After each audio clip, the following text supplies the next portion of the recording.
né? Coincidiu de dois temas muito importantes calharem devido à agenda dos colegas no mesmo dia. Eu vou fazer a apresentação dos dois, vou tomar essa liberdade, para depois eu deixo mais folgado aqui as apresentações. A primeira apresentação de hoje é do colega aqui, engenheiro Márcio Pernambuco, onde o tema é responsabilidade civil e criminal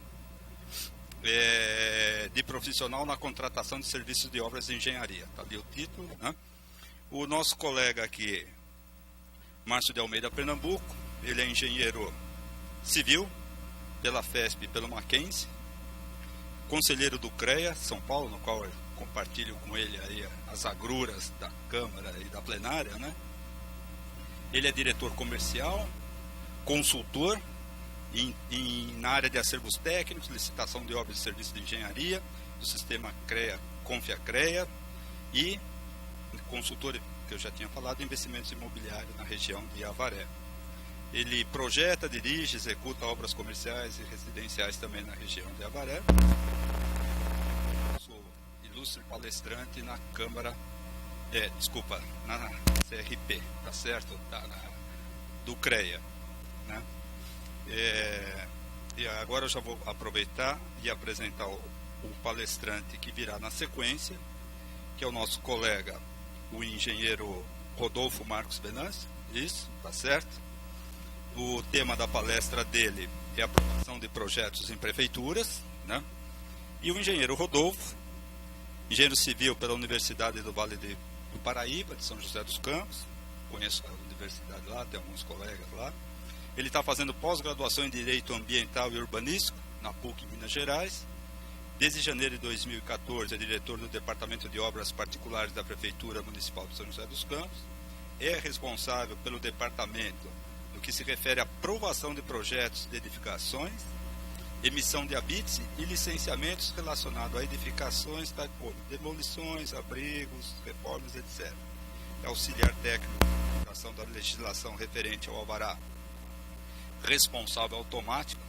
Esse é o nosso foco de hoje, o ARA, o famoso ARA. E de 2012 a 2014 foi chefe da divisão de projetos particulares. Antes ocupava o cargo de supervisor de habites e licenciamentos, funcionário público de carreira da Prefeitura Municipal de São José dos Campos, e é fluente em inglês, mas vou pedir para que você fale em português hoje, se você der essa liberdade para a gente, que eu não tenho a tradução simultânea. Como eu tenho dois ilustres colegas aqui, eu tinha programado aproximadamente 45 a 50 minutos para o Márcio e 45 a 50 para o nosso colega Rodolfo. Aí vamos ver aí como é que, quando eu der esse tempo, eu levanto a mão. Tudo bem, Márcio? E aí mas eu gostaria mais uma vez de agradecer a presença dos dois, que muito nos honra aqui, e aí também agradecer a nossa diretoria presente aqui. Muito obrigado. Obrigado, boa noite a todos. Douglas, o convite, né? Bom, eu vou falar um tema aqui, falar em 45 minutos sobre responsabilidade profissional.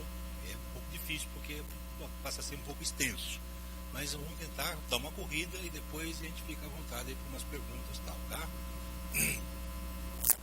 Bem, o engenheiro deve exercer sua profissão com uma responsabilidade, portanto precisa conhecer as leis, as portarias, resoluções, as decisões que regulam a profissão, o Código de Defesa do Consumidor, porque uma vez que nós prestamos serviço, nós somos obrigados a respeitar o Código de Defesa do Consumidor. Nós, né, apresentamos os serviços. E as normas da BNT, o Código de Ética Civil, no que se aplica à prestação de serviços em si. Bom, o profissional da função de responsável técnico, ele tem o dever, com seu conselho, com a sua profissão, com o público que atende, com a empresa que o contrata e remunera, e especialmente para com a sociedade. Então, todo cidadão é sujeito a direitos, deveres, e assumindo também a responsabilidade de seus atos em caso de danos. Como os profissionais de engenharia, não é diferente. O profissional, ao exercer suas funções, assume o risco da atividade que deve ser exercida, com a cautela técnica, tanto para atender os seus objetivos, dentro do custo e tempo previsto, assim como minimizar eventuais efeitos decorrentes de acidentes, erros, subdimensionamento, etc.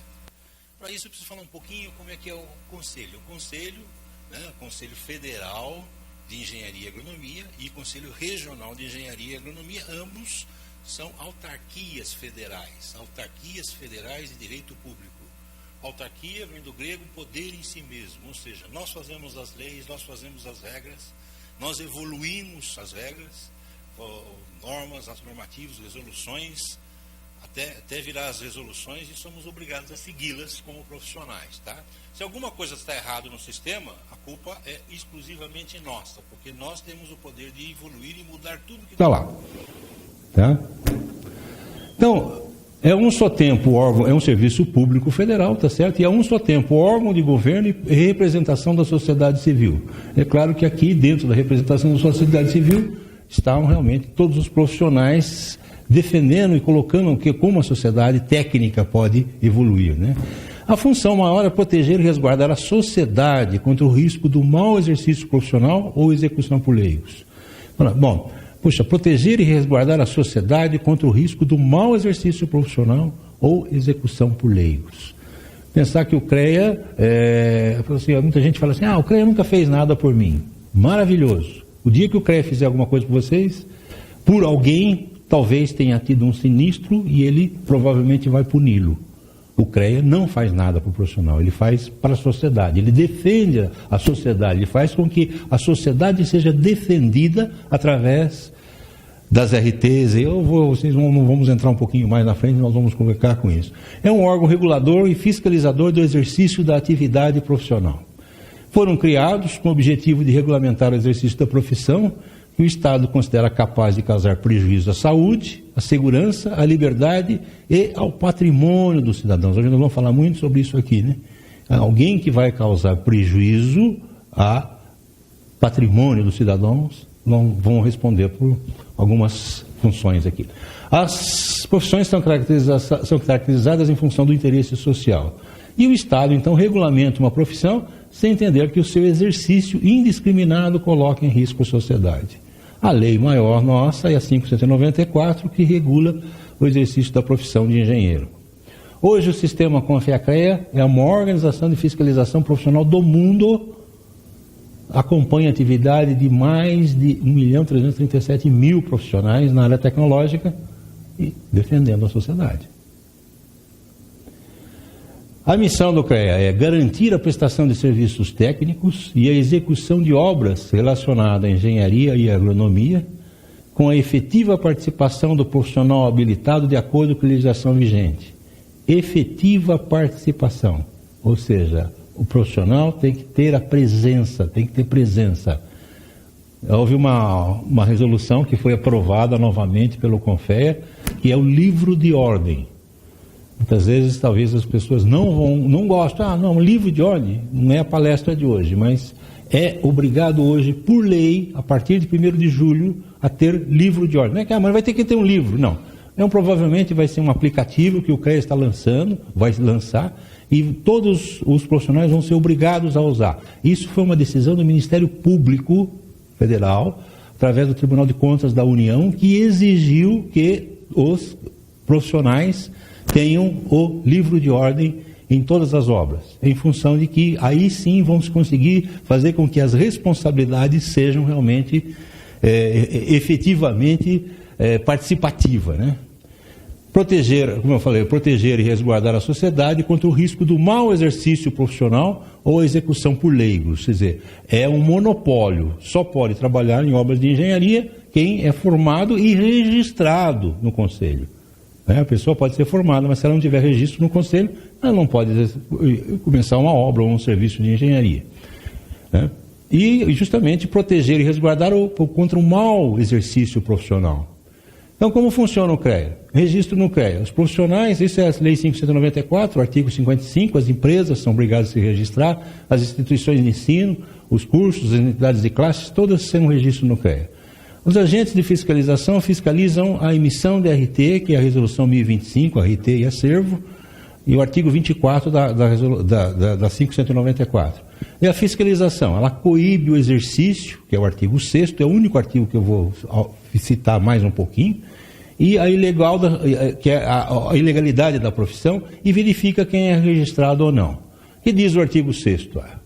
Exercício ilegal da profissão. Pessoa física ou jurídica que realizar atos ou prestar serviços públicos ou privados sem registro no Conselho, exercício legal da profissão. Isso é uma contravenção penal, tá? Então, tem um projeto, hoje já em trâmite final da Câmara, passando de contravenção penal para crime. Por exemplo, se vocês entrarem, como um cidadão, entrarem num hospital, numa maternidade e dizer que foram médicos, vocês não estão fazendo uma contravenção penal, vocês estão fazendo um crime. E, da mesma maneira, a responsabilidade do profissional está em trâmite, esse projeto de lei, para passar a ser crime.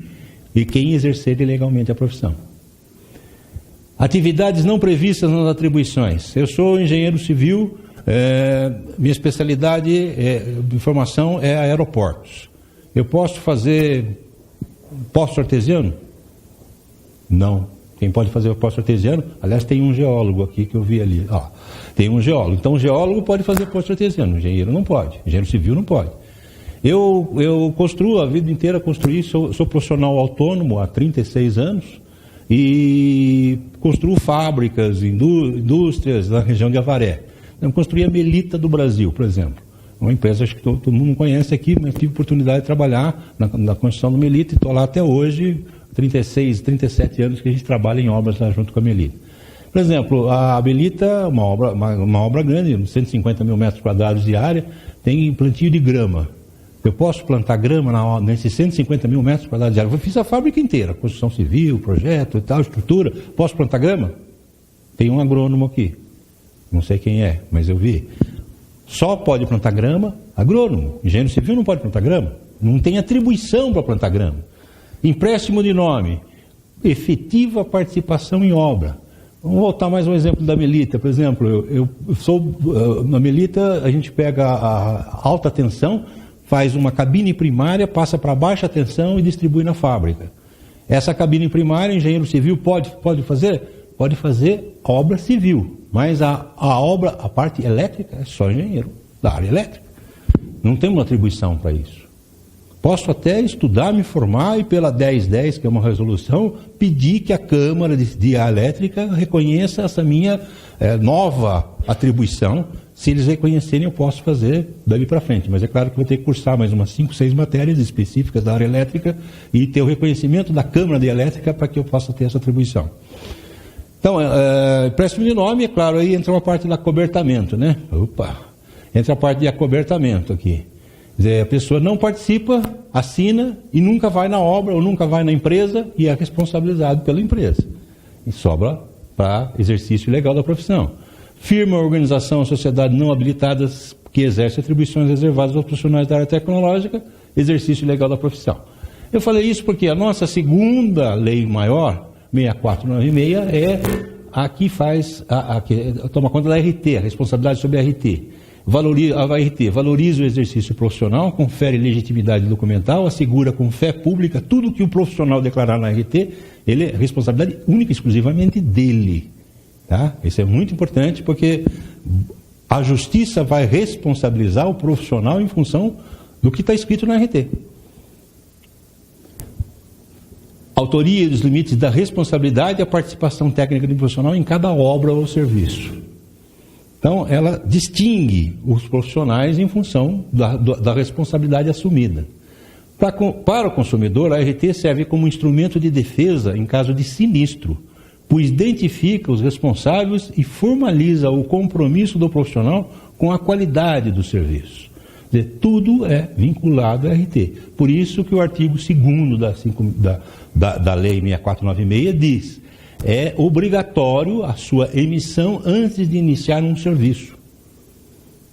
Se por acaso uma fiscalização do CREA passar na obra e não tiver RT emitida, exercício ilegal da profissão. Mas eu sou formado, você não emitiu RT.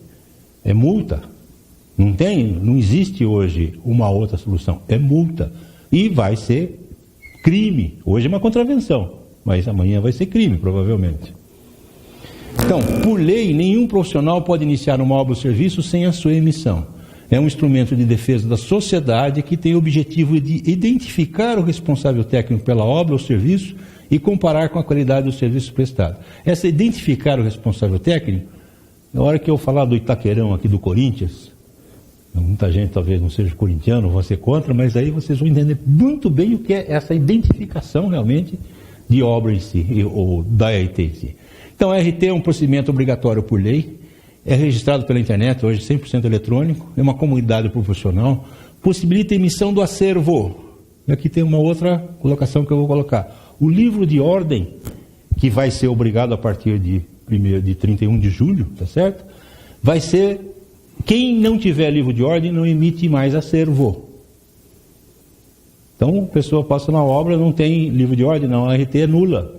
Isso é assim que vai funcionar isso. A RT passa a ser nula. E isso é uma obrigação do Tribunal de Contas da União. Quem controla o CREA e o CONFEA é o Ministério Público Federal. E o Ministério Público Federal exigiu que os conselhos, a existência do livro de ordem para os conselhos. E passou a ser, então, que não tem acervo.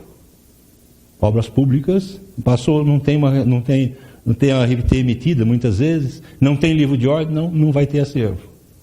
Então é padronizado para todo o Brasil e a maior segurança para a sociedade. A base instrumental da fiscalização é a RT. É a responsabilidade técnica e os seus desdobramentos. Os desdobramentos das RTs vêm aqui. Garantia do serviço prestado, as responsabilidades profissionais e a qualidade do serviço prestado. Não, vamos detalhar isso aqui já já. Nos procedimentos da fiscalização também, na garantia do serviço prestado, entra justamente contratual e legal e a boa técnica. Contratual e legal, Código de Defesa do Consumidor, Lei 8.078/90, onde, pelo Código de Defesa do Consumidor, há necessidade de se fazer um orçamento e há necessidade de se fazer um contrato. Normalmente, os profissionais que prestam serviço não fazem isso.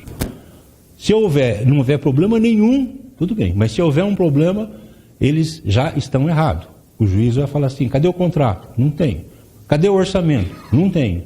Então, isso já está errado. Mas por quê? Porque é uma exigência do Código de Defesa do Consumidor. A lei exige. E 90%, 95% dos profissionais não fazem. Então, é um detalhe que pega quando tiver algum problema. É uma responsabilidade objetiva e responde independente da existência de culpa. Na boa técnica, é a Lei 594/16, onde o profissional habilitado e as qualificações necessárias para esse exercício profissional. Como eu falei, depende das suas atribuições, tá? A RT, então, é uma peça obrigatória para obras e serviços de engenharia, cujo escopo permite a especificação tanto dos técnicos que elaboram os projetos, quanto daqueles que executam as obras, com vistas a possibilitar a responsabilização em caso de eventuais erros detectados em qualquer das etapas do empreendimento. Quando a gente emite uma RT, a pessoa fala assim, poxa, mas eu tenho que pagar uma RT, eu já pago para trabalhar, já pago o conselho como anuidade e tenho que pagar uma RT. Ou o Ministério Público entende da seguinte maneira, quando a gente paga uma RT, a gente está dizendo para a sociedade que eu tenho que ser fiscalizado em função daquilo que estou executando. Então, poxa vida, mas eu que pago? Não, quem paga é que está contratando o serviço. Um profissional fala assim, mas eu tenho que cobrar do meu cliente. Claro, você tem que cobrar do seu cliente. Por que você vai pagar a RT? Você pode até pagar, mas esse valor tem que ser repassado pelo teu cliente, porque senão não teria serviço. Mas eu tenho que repassar. Claro, provavelmente, se você tiver o serviço, você vai ter a RT pago pelo serviço pelo teu cliente. Então não é sua. Como os emolumentos da prefeitura, você não paga? Não, vai ser os clientes que pagam. Claro, se não tiver a obra, não tem. Uma obra de edificação, não tem o que pagar, né? Então, na realidade, a RT, ela identifica o profissional e responsabiliza por eventuais erros detectados em qualquer etapa do empreendimento.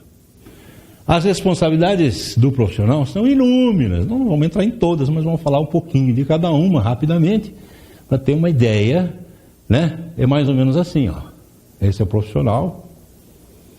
E temos a técnica, temos a ética, temos a responsabilidade objetiva, temos a trabalhista, temos a administrativa, temos a penal criminal, temos a civil.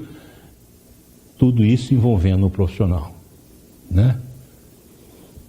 A apuração da responsabilidade civil, indenização, e penal, aplicação de pena, é privativa do judiciário. Como é que o judiciário encaixa a responsabilidade civil, indenização e penal, aplicação de pena? através da ART. Por isso que exige-se que emita-se a ART em todos os serviços que se vai fazer. Senão, não seria necessário. E aí que entra justamente, novamente, o livro de ordem como obrigação, em função de que o pessoal está fazendo, mas não está efetivamente participando. Quando é uma obra grande, é difícil de você descobrir quem é o responsável técnico. Por isso que acabou exigindo-se, através do Ministério Público, o livro de ordem. Que é uma coisa que não tem jeito, nós vamos ter que engolir, gente. Não tem como mudar isso. Então, os conselhos e as ordens de fiscalização profissional apuram exclusivamente a responsabilidade administrativa, verificando a falta ética ou de técnica dos profissionais e aplicando as penalidades na lei, estabelecidas na lei. Então, as responsabilidades envolvem o Código Civil, o Código de Defesa do Consumidor, a 1591/64, que é as normas que dispõem sobre condomínio, edificações de corporações imobiliárias, o Código Penal, como crime de desabamento, por exemplo, a Lei das Contravenções Penais, contravenção de desabamento e perigo de desabamento, Lei 594 já entra na regularização da profissão, né, regula o exercício das profissões de engenheiro agrônomo, e o Código de Ética da Profissão. Os atos profissionais em geral podem gerar efeitos civis, penais e administrativos simultaneamente. As sanções aplicadas pelos conselhos de ordem e fiscalização têm natureza jurídica de sanção administrativa. Isso aqui é para todos os conselhos de ordens, né, OAB, tudo.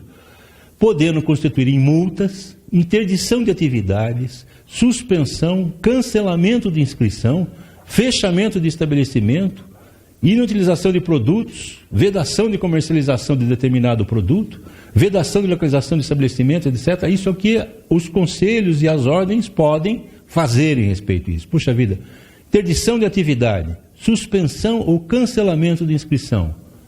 Caso específico de acobertamento, o CREA São Paulo cassou um profissional o ano passado. Esse ano, o CREA Rio de Janeiro cassou um engenheiro mecânico que assinava a RT e nunca ia fiscalizar o que estava sendo feito nas obras de parques, de diversão, essas coisas, etc. Tal. Conseguiu provar que esse profissional simplesmente só assinava, não participava da manutenção, do acompanhamento, e cassou o diploma. Suspensão, ocorre muito. E o que o Ministério Público colocou? Justamente colocou o livro de ordem, porque é muito pouco a punição dos profissionais. Exige-se que isso seja mais bem feito pelo Conselho. Por isso que vem a necessidade e a implantação do livro de ordem. Que muita gente não gosta, mas infelizmente nós vamos ter que engolir. Então o sistema CONFEA-CREA fundamenta-se na fiscalização profissional, na valorização profissional e na ética profissional. A ética, Código de Ética Profissional de Engenharia, Agronomia, Geologia, Meteorologia, adotado pelo sistema CONFEA-CREA, resolução 1002, de 2002, diz no artigo 13º da infração ética. Constitui-se infração ética todo ato cometido pelo profissional que atente contra os princípios éticos, descumpra os deveres de ofício, pratique condutas expressamente vedadas ou lese direitos reconhecidos de outrem. Então, enquadramento das responsabilidades. Por exemplo, ético profissional. Desrespeito aos princípios éticos morais do exercício profissional. Exemplo, profissional que tenta barganhar obras dos seus colegas com proposta de redução dos honorários. Desrespeito aos princípios ético e moral do exercício profissional. Nomeação de pessoas não qualificadas para um cargo que requer conhecimento técnico. Desrespeito aos princípios éticos. Não efetiva participação do profissional em todas as atividades contratadas. Falta conclusão de obras ou a baixa de qualidade dos seus serviços. Então o profissional é contratado, mas ele não faz tudo o que foi contratado. E ele desrespeita os princípios éticos, pode ser colocado novamente em ética. Tá? As penalidades da Lei 5.194, como nós já falamos, ela é multa, advertência reservada, censura pública, publicada no jornal principalmente da cidade, a respeito do que o profissional está errado, ou está fazendo, ou eticamente está cometendo. Suspensão temporária de exercício profissional, onde eu falo que o Ministério Público está exigindo cada vez mais que isso funcione no CREA e dá prazo, inclusive, para as comissões de éticas do CREA para que isso funcione como um tribunal de ética. E o cancelamento definitivo do registro, que tem ocorrido muito pouco, mas a tendência é aumentar. Responsabilidade objetiva. A responsabilidade profissional está mais do que nunca estabelecida através do Código de Defesa e Proteção do Consumidor. É fundamental que o profissional esteja atento à obrigatoriedade de observância das normas técnicas e execução de orçamento prévio de projeto completo, com especificação correta da qualidade, garantia contratual, que é o contrato escrito, e legal ART. Profissional liberal, normalmente, que trabalha com construção, obras, não faz contrato escrito, não faz orçamento, como eu coloquei desde o início. E isso pode ter problemas. Tá? Por quê? Porque o Código de Defesa do Consumidor exige. É dever ético profissional de todos os profissionais observarem as normas técnicas e legais vigentes, em especiais a NBR, emitidas pela BNT. Essas normas, apesar de não serem leis em sentido formal, pois são expedidas por entidade de direito privado, são de observância obrigatória. Como é que funciona uma norma da BNT? É um consenso. São vários profissionais que pedem, órgãos que pedem, se cria uma norma técnica, essa norma técnica é colocada para a sociedade discute, vota e aprova ou não. Tá? E a hora que ela é aprovada, ela passa a ser exigida. Nós vamos ver isso aí mais um pouquinho para frente, a hora que eu falar da Tim Maia, da ressaca lá do Rio de Janeiro, um caso que a gente vai falar, vai encostar muito aqui. Código de Defesa do Consumidor, a Lei 8.078, diz, no artigo 39, é vedado ao fornecedor de produto e serviço, o engenheiro é fornecedor de serviço, colocar no mercado de consumo qualquer produto ou serviço em desacordo com as normas expedidas pelos órgãos oficiais competentes ou, se as normas específicas não existirem, pela ABNT ou outra entidade comum comércio. Portanto, exigências contratuais de atendimento dos projetos às normas da BNT. Vou ter um detalhezinho maior, mas aqui vocês vão ver o que acontece realmente. Isso aqui é uma foto de um prédio na Avenida Paulista, vou contar um case agora, onde aqui era uma troca de fachada, lá em cima estava um operário com uma picareta quebrando a fachada e tal, de repente escapou a marretinha e caiu na cabeça de um professor da USP que estava passando na esquina e ele teve traumatismo craniano e morreu na hora. É fato verídico. O que acontece? Quem é o responsável pela morte desse engenheiro, desse professor da USP que recebeu uma machadinha? Simples. Aqui existe uma norma da BNT que é obrigada essa cortina para que nada do edifício escape e venha atingir qualquer cidadão que passa aqui embaixo. É claro que não teve intenção nenhuma o profissional responsável pela obra de matar o professor, mas ocorreu, né? E ele respondeu por homicídio culposo, sem intenção de matar, não tinha intenção, mas ele morreu. E aonde vai? Chega lá o delegado de polícia, vai na placa de obra, identifica o profissional, vê a RT, quem é o profissional responsável e verifica se o profissional vai à obra, porque a responsabilidade dele é efetiva. Ele tem que estar na obra e verificar se isso aqui não tinha nenhuma escapada para que essa marretinha não saísse daqui e matasse uma pessoa. Essa é a defesa da sociedade e vem através da RT. Então, vamos ter mais casos aqui. As normas técnicas não é lei, mas por força de lei é obrigatório, e tem uma frase do Paulo Grandischi que diz assim, não usar uma norma técnica em caso de vício ou defeito equivale a deixar a impressão digital no local do crime. Então nós temos que usar as normas técnicas sem falta. Responsabilidade objetiva, a infração do Código de Defesa e Proteção do Consumidor coloca o profissional, pessoa física e jurídica, em julgamento com a possibilidade de rito sumaríssimo. A inversão do ônus da prova, com assistência jurídica gratuita ao consumidor, provocando assim a obrigação da sua obediência, a defesa do consumidor e vocês, e realmente acompanhar todas as normas da BNT para ver se está tudo de acordo. Vamos ter mais uns exemplos aqui para frente, mas... Enquadramento das responsabilidades. Técnica administrativa. Obriga o profissional aos cumprimentos de normas e vigências das leis vigentes. Exemplo, o profissional inicia uma obra sem as devidas licenças pelos órgãos competentes. Nosso colega vai falar sobre obras e registro de obras e etc. e tal. Então imagine aqui que um profissional inicia uma obra sem as devidas licenças pelos órgãos competentes. Registro de RT, prefeitura, órgãos ambientais, né? O que pode ocorrer?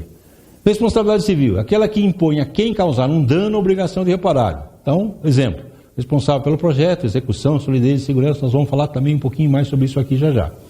A ideia de responsabilidade é uma contraprestação, um encargo, uma obrigação. É a responsabilidade que nós vamos assumir, nós temos algum encargo, obrigação em fazer a contraprestação de deixar tudo em ordem. As ações são tanto no campo criminal quanto no civil. Criminalmente, o indivíduo que em geral responde com a sua liberdade, a pena no direito penal tem caráter educativo punitivo. Já no campo civil, a sentença possui um caráter indenizatório do dano causado, tendo, portanto, repercussão financeira. Vai doer no bolso. Então, a responsabilidade trabalhista, uma profissional tem responsabilidade? Também tem. Isso também é uma coisa que a grande maioria dos profissionais que mexem com edificação não tomam esse devido cuidado. Quando nós fazemos um contrato, vamos tomar uma conta de uma obra, fazer um projeto, acompanhar uma casa de um cliente e tal, simplesmente, nós temos que fazer o contrato. E nesse contrato, nós temos que obrigatoriamente, vou ler aqui, resulta das relações com os empregados e trabalhadores, principalmente aqueles resultantes de acidentes que prejudicam a integridade física do trabalhador. Pode acontecer, né? O profissional só assume esse tipo de responsabilidade quando contratar empregados, pessoalmente ou através de seu representante ou representante da empresa. Nas obras e serviços contratados por administração, o profissional estará isento dessa responsabilidade. 2 estadísticos, desde que o proprietário assuma o encargo da contratação dos operários, o que é raro na prática. Isso aqui tem que estar no contrato. Senão, a nossa responsabilidade é subsidiária. Nós temos a mesma responsabilidade que o proprietário. Acontecer um acidente com um profissional na obra, nós vamos responder de acordo com o proprietário. Por quê? Nós damos ordem diretamente para o profissional e vamos responder por isso. A menos que esteja escrito no contrato que a responsabilidade, a única explotação é deles, tá certo? Do proprietário. Responsabilidade administrativa. Recessões impostas pelos órgãos públicos através do Código de Obra, Código de Água e Esgoto, normas técnicas, regulamento profissional, plano diretor e outros. A gente faz obra, um exemplo clássico. Vamos fazer uma casinha, um terreno de 10 por 25, ela tem que ter 1,5 metro, normalmente os códigos de obra, isso é direito edilício, é um direito municipal, passa de cidade para cidade. Cada cidade tem as suas exigências, o seu código de obra específico. Às vezes, aqui em São Carlos tem uma exigência, mas se for aqui em Bocaina, é uma exigência completamente diferente. E nós temos que seguir o que a cidade exige. Então, se em Bocaina há uma necessidade de ter 2 metros de recuo da divisa para se começar a construir uma janela, mesmo que seja térrea, nós temos que seguir os 2 metros de recuo. É uma exigência da cidade. Se aqui em São Carlos é 1,5 metro, como normalmente a grande maioria das cidades até 1,5 metro de recuo, nós obrigatoriamente temos que seguir 1,5 metro. Se um cidadão fizermos com 1,5 metro e o cidadão fizermos com 1,40 metro, e qualquer cidadão fala assim, fazer uma denúncia no Ministério Público dizendo que está com 1,40 metro, a casa pode estar pronta. O engenheiro é responsável por demolir e refazer a casa com 1,5 metro. E muitas vezes o proprietário chega no profissional e fala, pô, faz aí, mas ninguém vai ver isso aí, toca o pau. O proprietário é leigo. Quem é o responsável é o técnico. E o juiz é leigo, muitas vezes. E o que ele faz? Ele pega um perito, chama o perito especialista, fala assim, não, é 1,5 metro, aqui é o código de obra aqui do município. E a obra está com 1,40. Bom, então o que fazer? Tem que demolir e o engenheiro vai ser responsabilizado com pagar do bolso essa diferença na obra e etc. E tal. Não tem como ser diferente. Então, as normas legais impõem condições e criam responsabilidades ao profissional, cabendo a ele, portanto, o cumprimento das leis específicas da sua atividade, sob pena, inclusive, da suspensão do exercício profissional. A responsabilidade penal ou criminal decorre de fatos considerados crimes. O que são? Desabamento, desmoronamento, incêndio, intoxicação ou morte por agrotóxico, intoxicação ou morte por produtos industrializados, contaminação. Esses são considerados crimes, tá certo? Então, desmoronamento. Poxa vida, muita gente começa a fazer a demolição de obra. Se houver um sinistro, é crime. Se não tiver um responsável técnico, alguém vai responder por crime. Tá? Ou seja, o proprietário, não tiver ninguém, né? Seja a prefeitura,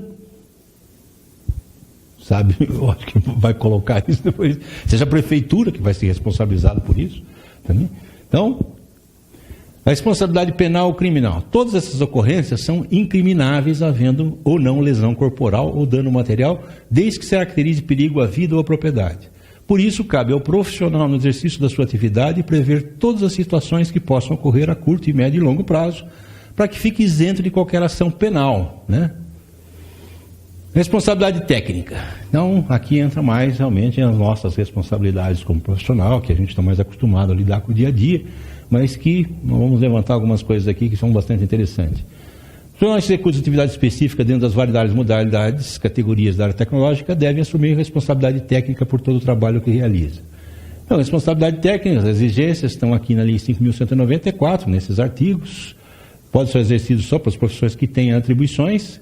Recolhimento de RT do profissional responsável pela obra, é a Lei 6496 de 77. E as resoluções 1025, artigo 1º da 430, quando entra com RT de cargo e função dos funcionários ocupantes de cargo ou função no desempenho de áreas onde exigida habilitação técnica. Falha técnica provoca desabamento de um prédio de 5 andares em Guarulhos. Choveu demais, fim de semana, estava encharcado, já fazia uns 4, 5 dias que estava chovendo, e de repente o prédio veio abaixo. O que a sociedade quer saber? O que a sociedade quer saber a respeito daquele prédio que caiu? Quer saber? Serve isso, ó. Responsabilidade de quem? Como a causa do desabamento foi a chuva, não me resta outra escolha senão pedir que São Pedro seja declarado culpado. São Pedro aqui, com a chave do céu e tal, né? A sociedade não aceita isso. Ela tem que ter um responsável. Quem é esse responsável? O engenheiro que assinou aquela RT específica daquele acidente, daquele sinistro, daquela responsabilidade. Então, a RT identifica para a sociedade o profissional que cometeu alguma coisa. Pode ter acontecido, nexo de casualidade, pode ser os sinistros têm várias causas, né? Nós vamos falar sobre isso, mas a responsabilidade. O CREA é proteger e resguardar a sociedade contra riscos do mau exercício profissional. Aqui, se houve um acidente, mau exercício profissional, exatamente. Ou de execução por leigos. Então, se é leigo, nós precisamos denunciar. Os profissionais deviam ter essa consciência de denunciar as obras que estão começando sem profissional. Porque é uma maneira de nós estarmos defendendo a sociedade, nós mesmos, e fomentando a nossa profissão, arrumando espaço para que outro profissional seja responsável. Olha lá, Viaduto Rio, isso é na época da Copa, lá em Belo Horizonte, né? Quem é o responsável? Alguém vai ser responsável, né? Com caminhões aqui, com ônibus, né? Olha lá, erro no cálculo estrutural do dimensionamento e detalhamento dos estribos dos pilares da obra e uso de material inadequado. Isso aqui é um prédio em Belém do Pará. Então, aconteceu isso e a causa foi isso. Reforma de condomínio no Rio de Janeiro, São Conrado. Aqui nós temos uma norma brasileira de reforma de condomínio, 16.280, que exige um profissional para ser responsabilizado por qualquer reforma em condomínio. Condomínio pode ser condomínio vertical ou horizontal, construção de casas, etc. Tal. Caso específico aqui, o proprietário quis trocar os azulejos da cozinha. Não contratou um responsável. Aliás, contratou um responsável e o responsável técnico, o que ele foi fazer? Era para trocar as esquadrias, era para trocar uns pisos, tinha um vazamento de banheiro, mas alguém foi mexer nos azulejos da cozinha e o responsável técnico não tinha nada a ver com os azulejos da cozinha. E o que aconteceu? Ele começou a escavar, o operário, tal, nos azulejos, começou a tirar os azulejos assim, no quinto ou sexto azulejo, explodiu o prédio. Passava tubulação de gás atrás. Quem é o responsável? O engenheiro. Poxa, mas e daí? Eu não estava sabendo que é o proprietário que ia fazer lá. Qual era a RT existente? De um engenheiro. Ele vai responder por isso. O entorno da obra, a responsabilidade do engenheiro. Olha lá, a responsabilidade do engenheiro, o que aconteceu? Andar no meio, de cima e de baixo. São 3 andares que foram afetados. O que acontece? Ele responde com os seus bens pessoais. Ele paga do bolso a sua responsabilidade. Puxa vida, mas se não tem engenheiro, o responsável é o síndico. Por isso que existe essa norma, que é uma norma muito interessante, que ela dá um espaço muito grande para nós trabalharmos. Norma de reforma de condomínio. O responsável passa a ser o síndico. O síndico não pode deixar que um condomínio comece uma obra sem ter um responsável técnico.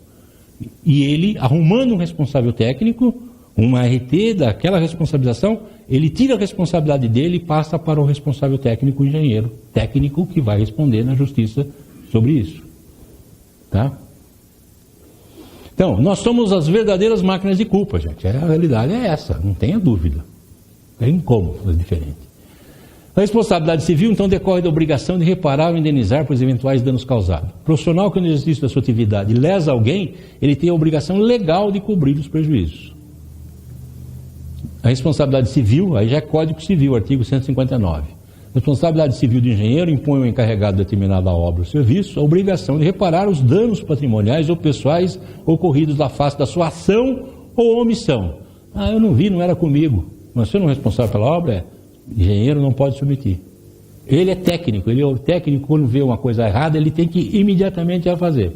Vamos dar um exemplo, até na área de...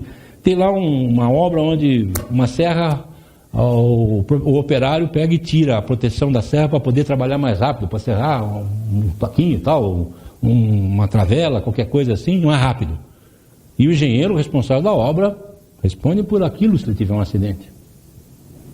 Responde pelo acidente de obras, NR. O engenheiro responde por aquilo. Por quê? Porque ele viu aquilo, ele deixou que aquilo acontecesse na obra dele. Então, nós somos responsáveis por muita coisa, pessoal. Projetos de obras executados por pessoas sem habilitação podem implicar no uso de materiais inadequados, cálculos incorretos, aumento de risco e acidentes, tragédias e prejuízos irreparáveis. Por isso que nós temos que ter um responsável técnico. Uso de materiais inadequados. Poxa, vai acontecer com vocês. Começaram uma obra, aí o proprietário chega para vocês e fala assim, olha, tem o meu cunhado aí, que está meio sem dinheiro, parou a obra, ele tem lá uns 30 sacos de cimento, faz só um ano que está lá largado, tá? Vamos usar na nossa obra aqui. Claro que o cimento não tem mais pega. E é claro que se você usar aquele cimento, você está assumindo o risco, não o dono da obra. Pô, vamos usar esse ferro aqui, não dá para, em vez de usar 3/8, usar 5/16, ou em vez de 9 milímetros, usar 8 milímetros. Como é que faz? Pode? Não, mas eu recebi, eu tenho aqui o meu cunhado lá, o meu primo deixou os ferragens, vamos usar aqui e tal. Ou você recalcula tudo, ou você assume o risco, porque se acontecer, o problema é seu, não é do proprietário. Mas foi o proprietário que mandou. Muitas vezes, aí vem um aspecto que eu acho que é interessante. O livro de ordem, que todo mundo critica, que vai ser obrigado, vai ajudar nesse aspecto. Porque você vai escrever, ou vai falar, vai pegar o aplicativo, vai falar no seu celular, falar, o proprietário pediu que fosse assim, assim, nós fizemos o cálculo e estamos utilizando a ferragem tal, assim, assim, ou concretagem tal, e pode ser dividida essa responsabilidade, muitas vezes em função de uma urgência de obra, alguma coisa assim, o livro de ordem vai ajudar. Engenheiro do muro que desabou e responder por homicídio culposo, diz delegado. Eu estou no 4º mandato como conselheiro do CREA, então a gente tem muito desses detalhes, né? É uma obra pública, o engenheiro entregou a obra, o engenheiro da prefeitura estava fazendo uma quadra poliesportiva e entregou a obra e não tinha muro. E mudou da cidade. 9 anos depois, eu estou contando um fato verídico, 9 anos depois, um menino, tinham feito uma inauguração da obra, o prefeito, aqui era uma esquina, o prefeito fez o muro aqui, a prefeitura fez, aqui ele colocou a placa, pegou um bloco de concreto, colocou aqui e colocou a placa. Acabou a inauguração, aquela placa foi tirada e ficou o bloco de concreto em cima do muro. A criança foi subir, pegou aquele bloco de concreto, veio, traumatismo craniano, morreu. É claro que aí vai ver, apurar as causas e o que aconteceu. Quem é o responsável pela morte da criança? O engenheiro fazia 9 anos que não morava mais na cidade. A RT dele estava em aberto. Ou seja, quem aqui dá baixa na sua RT? Veja como é pouca gente. E a responsabilidade nossa começa ou através, no caso da prefeitura, que dá o habite, ela encerra a obra, ali termina a RT. Não tendo o habite, muitas vezes acontece que a pessoa está dura, não pode fazer, não legalizou e essas coisas etc e tal, a obra está em aberto. a sua responsabilidade continua em aberto. No caso específico dessa aí, a prefeitura não regularizou aquilo, aquela obra continua em aberto. A hora que o juiz perguntou, falou assim, quem é o engenheiro responsável da obra? Ah, fulano e tal. Mas faz 9 anos que ele não mora na cidade. A RT dele está em aberto, não está? Tá. Ele é o responsável. Processado por homicídio culposo, sem intenção de matar, mas respondeu pela morte da criança 9 anos depois de mudar da cidade, porque a RT dele estava em aberto. Então, diferença entre culpa e dolo. A culpa verifica-se na ação ou omissão lesiva, resultante da imprudência, negligência ou imperícia do profissional. O profissional pode ser processado por imprudência, negligência ou imperícia, ou nexo de causalidade ainda. Mas são essas 3 razões que o profissional responde. O dolo já ocorre quando o profissional deseja a ação ou omissão lesiva, ou assume o risco de produzi-la. Caso específico, como eu falei, daquela serra que o pessoal passou, olhou, viu, perfeito, melhorou, a produção melhorou, toma cuidado só, tá. Ele vai responder por uma omissão lesiva, sabia do caso. Obrigação, com responsabilidade civil. Obrigação imposta a uma pessoa reparar os danos causados, recebe nome de responsabilidade civil. A falta de previdência do agente, que dá resultado lesivo, pode apresentar sob as formas de imprudência, negligência ou imperícia. Então, a responsabilidade civil do profissional, por exemplo, aqui, ó, acidente do rodoanel, né? Lá dos IPT, que na lista do IPT aponta falar com a colocação das vigas. O que faz o CREA? O CREA faz uma apuração de responsabilidade. Como é que funciona essa responsabilidade? Hoje, o CREA hoje é papel zero, então tudo isso aqui hoje é digital. Antigamente, isso aqui ainda tem um processo tal, mas funciona assim, você tem o número do processo, mas é tudo digital hoje, tá? Não, metrô de São Paulo, prédio de Guarulhos, São Mateus, lojas, o que caiu acontece. E aqui vem o caso do Itaquerão, que eu sempre trago porque é uma coisa bastante interessante. Quantas RTs foram emitidas na obra do Itaquerão? 1.628 RTs, emissão de RT, só na obra do Itaquerão. Mas, poxa, como é que funciona? Bom, tem um projeto inicial, né? Uma obra, um projeto básico, né? Para licitação, tudo, o engenheiro emitiu uma RT inicial. Aí vem uma RT de terraplanagem, um responsável por terraplanagem. Aí vem vários tipos de fundação, em função das cargas, né? Fundação helicoidal, fundação tubulões, fundações de tacapranque, fundações... Cada um desses profissionais emitiu uma RT. Eu trago sempre o caso do Itaquerão, porque todo mundo lembra que teve um acidente no Itaquerão, e lá morreram 2 operários. Poxa, 1.628 RTs emitidas, muitas vezes até por um profissional que emitiu mais do que uma RT, 2, 3, em função de várias frentes de trabalho e tal. Olha lá. Guindaste utilizado no Itaquerão media 114 metros de altura, sendo o maior usado no país, erguia até 1.550 toneladas. No dia do acidente, a operadora assava a última peça de 420 toneladas e seria elevada a 40 metros de altura. Caiu, matou 2 pessoas. O que o CREA tem que fazer quando apura a irregularidade? Ele faz uma diligência e descobre quem é o engenheiro que emitiu aquela RT específica. E tem que dizer para a sociedade, ó, é fulano de tal. Essa é a função do CREA, defendendo a sociedade. Então, o que ocorreu na prática? Olha, aqui, vocês vêm aqui e vocês têm que ver, é bem brasileiro esse tipo de obra, né? Ou seja, tem um talude enorme, né? Bem no canto aqui, e acontece que faltou um pouco de terra na compactação aqui. Mas tinha brita sobrando, compactou-se com brita. Brita, né? Não tem suporte. E aí, o guindaste tombou e aconteceu isso. Então, a RT tem por objetivo individualizar a responsabilidade dos profissionais, prestigiando a livre iniciativa e o bom exercício profissional. Quem é o responsável por isso? Essa diligência que é feita, essa pesquisa que é feita de quem é o responsável. Como é que vamos chegar a quem é o responsável? É claro que, no caso específico de morte específica, entra criminalística, entra toda a polícia, entra todo um inquérito para descobrir o que aconteceu de fato, né? E quem é o culpado? Quem emitiu aquela RT de fato. Ele é o responsável.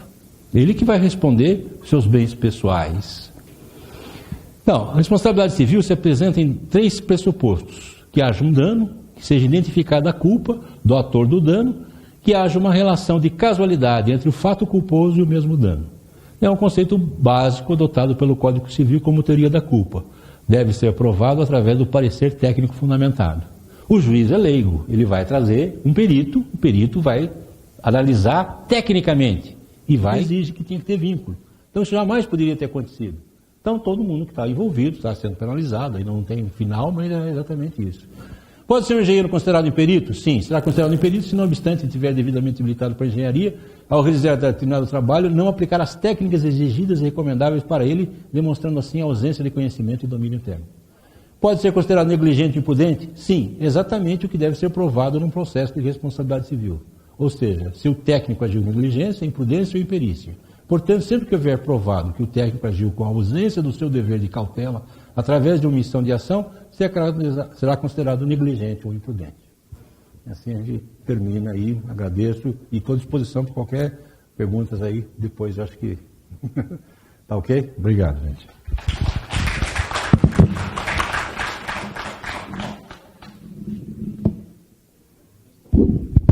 Márcio, eu que agradeço. Você usou seus 50 minutos perfeitamente, né? Que a gente começou 8h20. Eu agradeço a sua precisão. O tema que ele coloca aqui é uma chamada muito importante, a consciência da nossa atuação profissional, nossas responsabilidades. E eu já notei aqui que eu vou convidá-lo para voltar aqui para falar da norma de... Exatamente, porque nós vamos chamar os condomínios aqui, porque nós temos um problema aqui na cidade muito grande, né? Nós temos muita obrinha e reforma em prédios e casas, e os síndicos estão sequer sabendo desse problema, e nós, profissionais, ainda não temos esse campo de oportunidade que está sendo oferecida. Eu tinha assim uma observação, né? O TCU tinha que colocar, 1 sobre 1.366.000, né? Nós temos 1.366.000 profissionais, tivemos um punido pela sua... Né? Então, o cara estranhou. 1 sobre 1 milhão é uma probabilidade muito baixa. Né? E isso faz com que a gente tenha o exercício profissional. Se alguém tiver alguma pergunta, se não... Alguém tem alguma pergunta? Pode ser? Só vou passar o microfone um minutinho. Eu vou pedir para o Rodolfo vir carregar. Pode ser, Pernambuco? Ele vem carregando aqui enquanto você responde? Pode ser, Rodolfo? Eu vou passar o microfone porque está sendo gravado.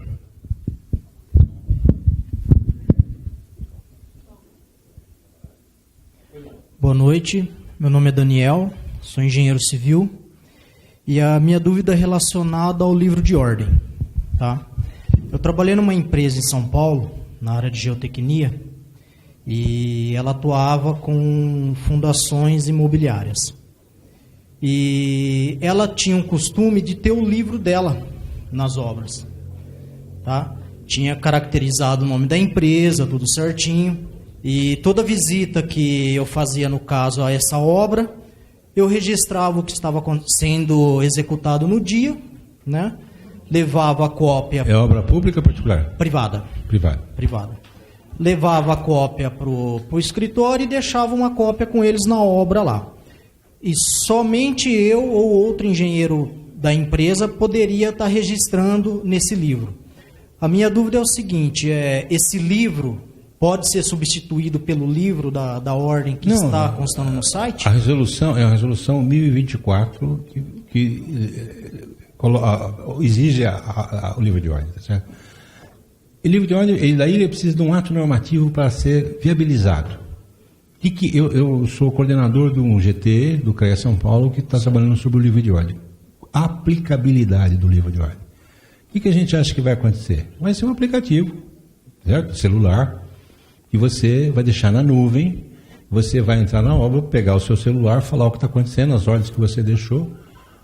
O proprietário vai ter acesso a todas as ordens que foi dada na obra, tá certo?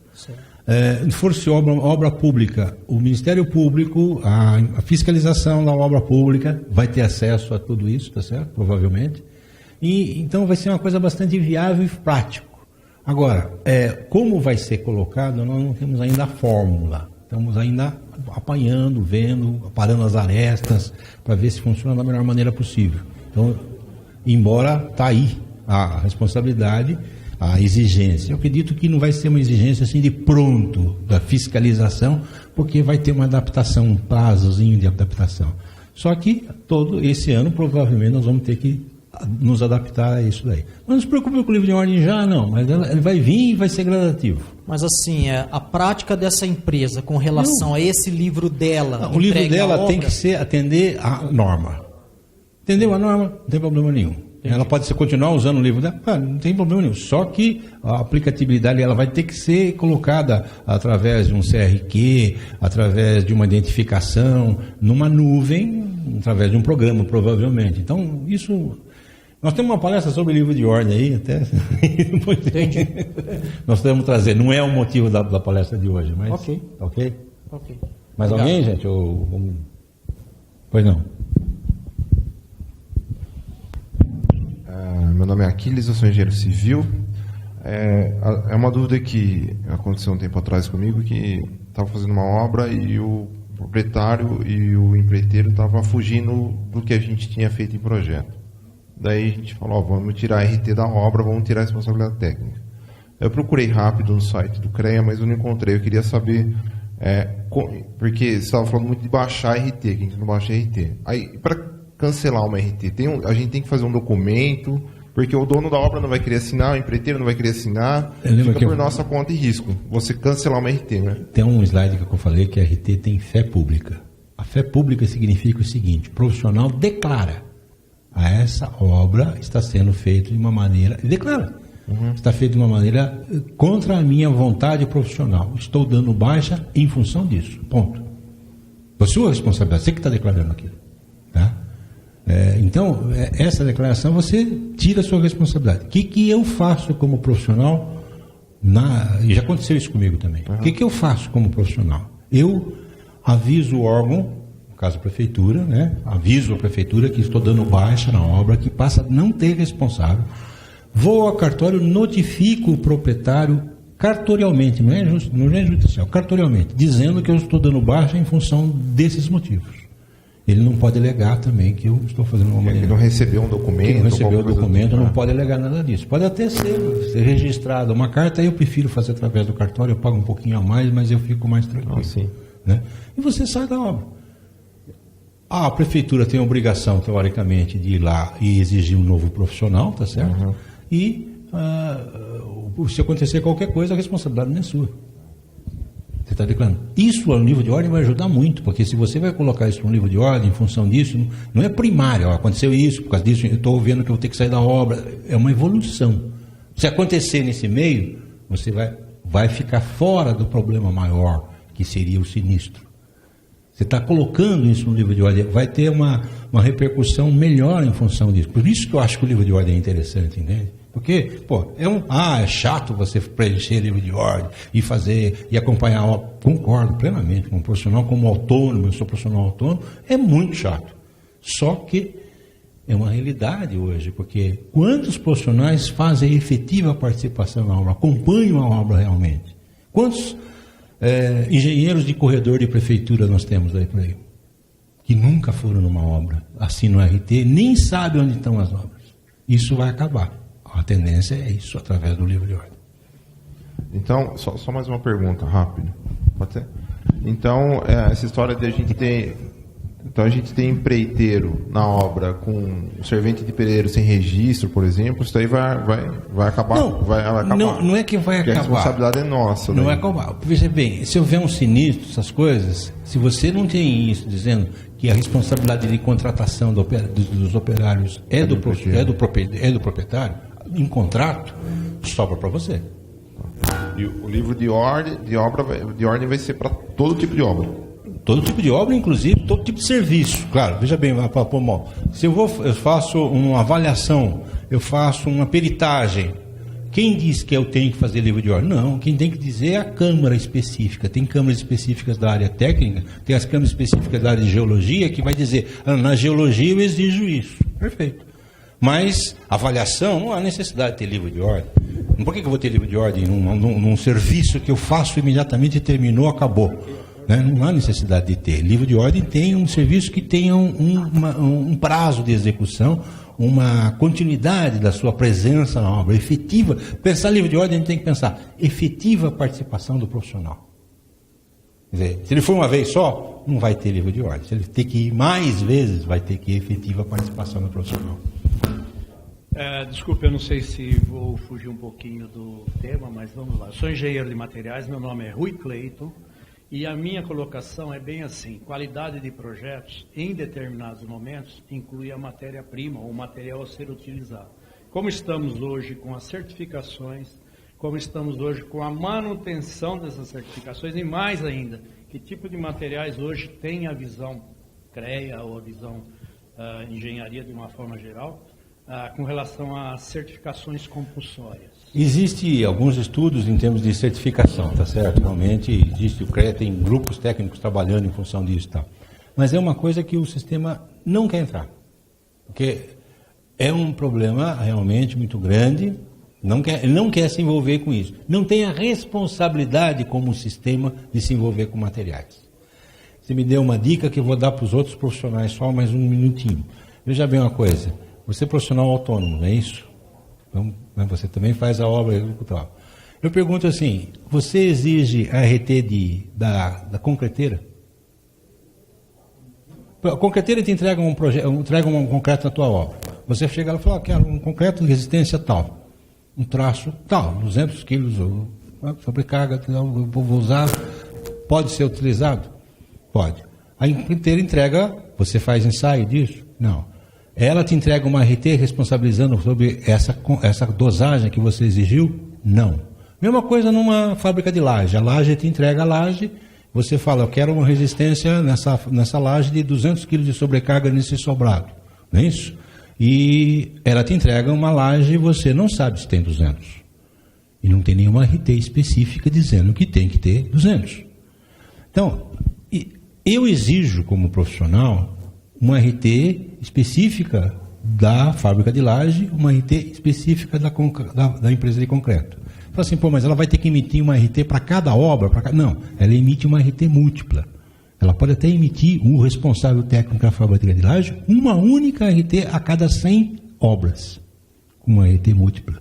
E eu exijo isso, porque a hora que a responsabilidade cair, ver que a responsabilidade foi da má construção, má fabricação da dimensionamento da laje, em função de um ensaio de concreto que veio ali, etc., ferragem com menos, etc., a responsabilidade não é minha. A responsabilidade é do fabricante. É a cargo e função do fabricante e responsável técnico. Cargo e função da concreteira. Responsabilidade técnica. Eu exijo. E ela não vai pagar quase nada. 100 RTs, ela pode fazer para fazer uma relação, ela é uma RT múltipla, né? Você conhece bem isso, não conhece a RT múltipla?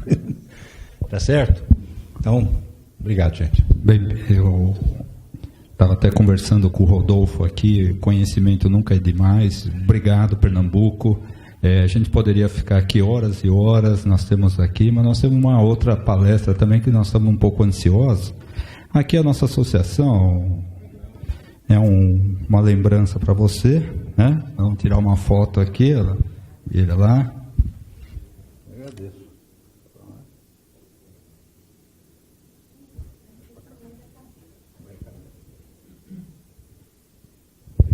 Obrigado. E eu agradeço e já chamo o Rodolfo aí para ir no embalo. Tem aí os seus 50, uma hora, né? Como teve o Márcio Pernambuco. Muito obrigado. Perfeito. Bom, boa noite a todos. Eu sou Rodolfo, engenheiro civil. Hoje ocupo o cargo de diretor do Departamento de Obras Particulares da Prefeitura de São José dos Campos. E vim aqui trazer para vocês um pouco do que é a experiência nossa da implantação do alvará automático. Contar um pouquinho da história, porque parte da apresentação está dividida em duas etapas. Parte da apresentação se refere à aprovação automática que foi implantada no município por ocasião de uma lei de legalização, popularmente conhecida como lei de anistia ou lei do puxadinho. Surgiu a oportunidade de implantar a aprovação automática lá no começo de 2016, Essa lei tem vigência até dezembro de 2017. Agora ficou suspensa por alguns meses por MADIM, Ministério Público. Foi retomada o mês passado, mas é ela que deu o start para essa produção da aprovação automática. Muito do que eu vou falar aqui, vou fazer a apresentação dos slides demonstrando apenas os dados, mas muito do que eu vou falar aqui coaduna com o que o Márcio já falou, que é a responsabilização do profissional. O profissional, não a responsabilização do profissional, mas o responsável técnico realmente reconhecer que aquilo que ele recolhe não é um papelzinho, antes imprimia, agora tem um eletrônico, é uma anotação de responsabilidade técnica. Não é papel para se jogar no lixo, não é papel que vai para o toalete. A partir do momento que é recolhida a responsabilidade, é competência sim do profissional acompanhar a obra. Agora com a obrigação do livro de ordem, isso vai ficar mais caracterizado. Mas assim, eu quero crer que realmente os profissionais venham a seguir a aplicação do livro de ordem, acompanhando efetivamente as diversas etapas das obras. Por que eu falo isso? Em São José a gente já tem a caderneta de obras instituída pela associação, em parceria com a prefeitura, desde 2001. E no Código de Obras atual nosso, que é do ano de 2003, foi instituído como obrigação a caderneta de obras. Então, além da associação criar a caderneta, a prefeitura incorporou isso no Código de Edificações. E o que a gente verifica? Durante muitos anos eu atendi balcão, os protocolos de pedido de habite-se. E uma das condições da solicitação do habite-se é entregar o termo de conclusão da caderneta de obras. E para minha surpresa, para nossa surpresa, não raro, quase sempre, aliás, a pessoa retira, destaca a caderneta de obras, o termo de conclusão da caderneta de obras, protocolo habite-se, a caderneta se folheia, está inteirinha em branco. É um documento já instituído há 15 anos, mais de 15 anos, mas que ainda hoje as pessoas não têm. Os profissionais, poucos têm o hábito de efetivamente acompanhar a obra. E nisso que o Márcio falou, da responsabilidade civil. Eu costumo dizer, a produção, o material produzido ali dentro daquela caderneta de obras, nada mais é do que uma salvaguarda para o profissional. Todo mundo que já fez, acompanhou de perto a efetiva produção de qualquer tipo de edificação, desde uma casinha popular até um edifício com 15, 20, 30 pavimentos, não raro o proprietário quer fazer intervenções ao gosto dele. Quase sempre isso acontece. E a caderneta de obras, o livro de ordem, acaba virando um escudo para o profissional. Se ele efetivamente registra essas intervenções, numa eventualidade de um sinistro ou qualquer irregularidade ou uma cisma contratual, a caderneta de obras ou o livro de ordem é o que vai respaldar o profissional para ele não ser penalizado. Eu tenho aqui alguns dados que a gente tem de processos em São José. A gente vai verificar aqui. Tem uma média, mantemos uma média, vínhamos no ano de 2010 com 4.000 processos protocolados. Esses processos que eu estou citando aqui, deixa eu voltar aqui, peraí. Esses processos que a gente vê aqui, esses 4.000, referem-se a alvará de construção, regularização, substituição e ampliações de construções. Não entram aí licenciamentos de abrigo desmontável, pequenas reformas e o próprio processo de habite-se. No ano de 2010, a gente teve um número substancial, 4.108 projetos, porque foi um ano em que houve uma alteração da lei de zoneamento. Entrou em vigor a lei atual, era de 9 de agosto de 2010, então a sociedade provocou uma enxurrada de processos para tentar fazer uso da lei anterior, que tinha índices urbanísticos muito mais flexíveis. Quando chega no ano de 2011, a gente tem uma pequena queda, mas entra em vigor uma lei de anistia, uma lei de legalização. E naquele ano foram produzidos, só de legalização, 891 processos. No ano seguinte, 5.000 processos de legalização e 2.000 os processos normais. 2013, essa lei de legalização se encerrou em setembro de 2012. No 2013, a gente vem com 2.500 processos, 2.500 em 2014.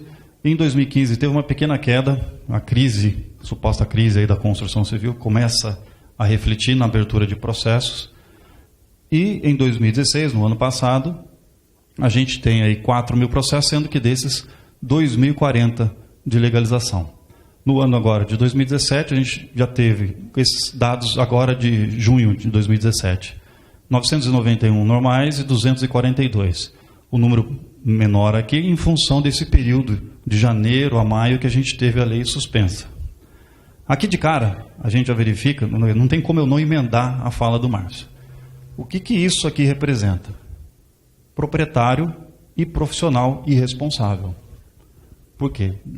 Optou por não executar aquilo que a legislação prevê.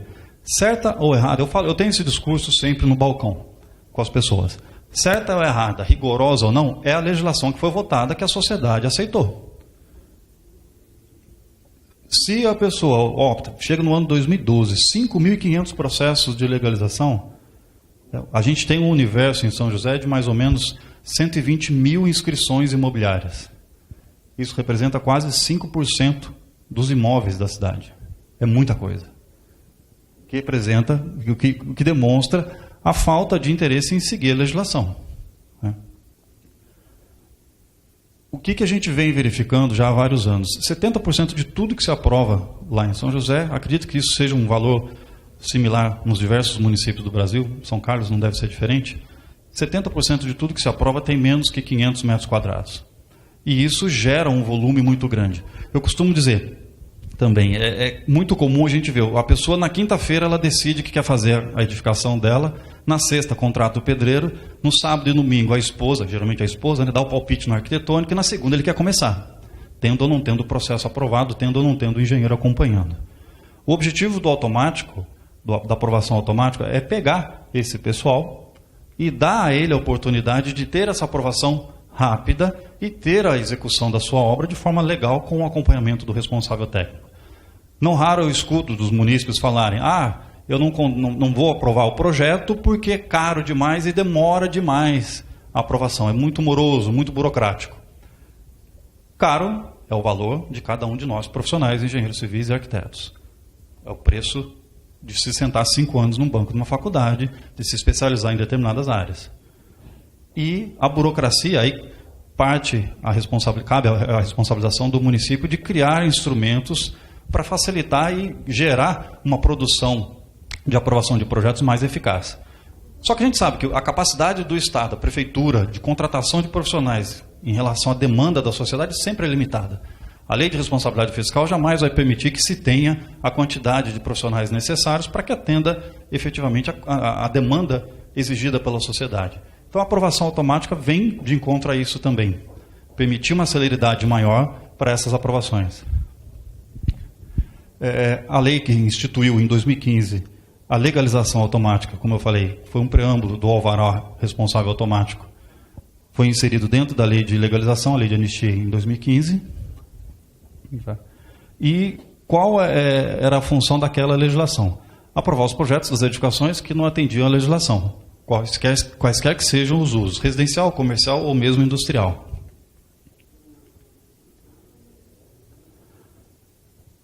No caso da legalização automática, foi criada uma linha de corte definida em 500 metros quadrados.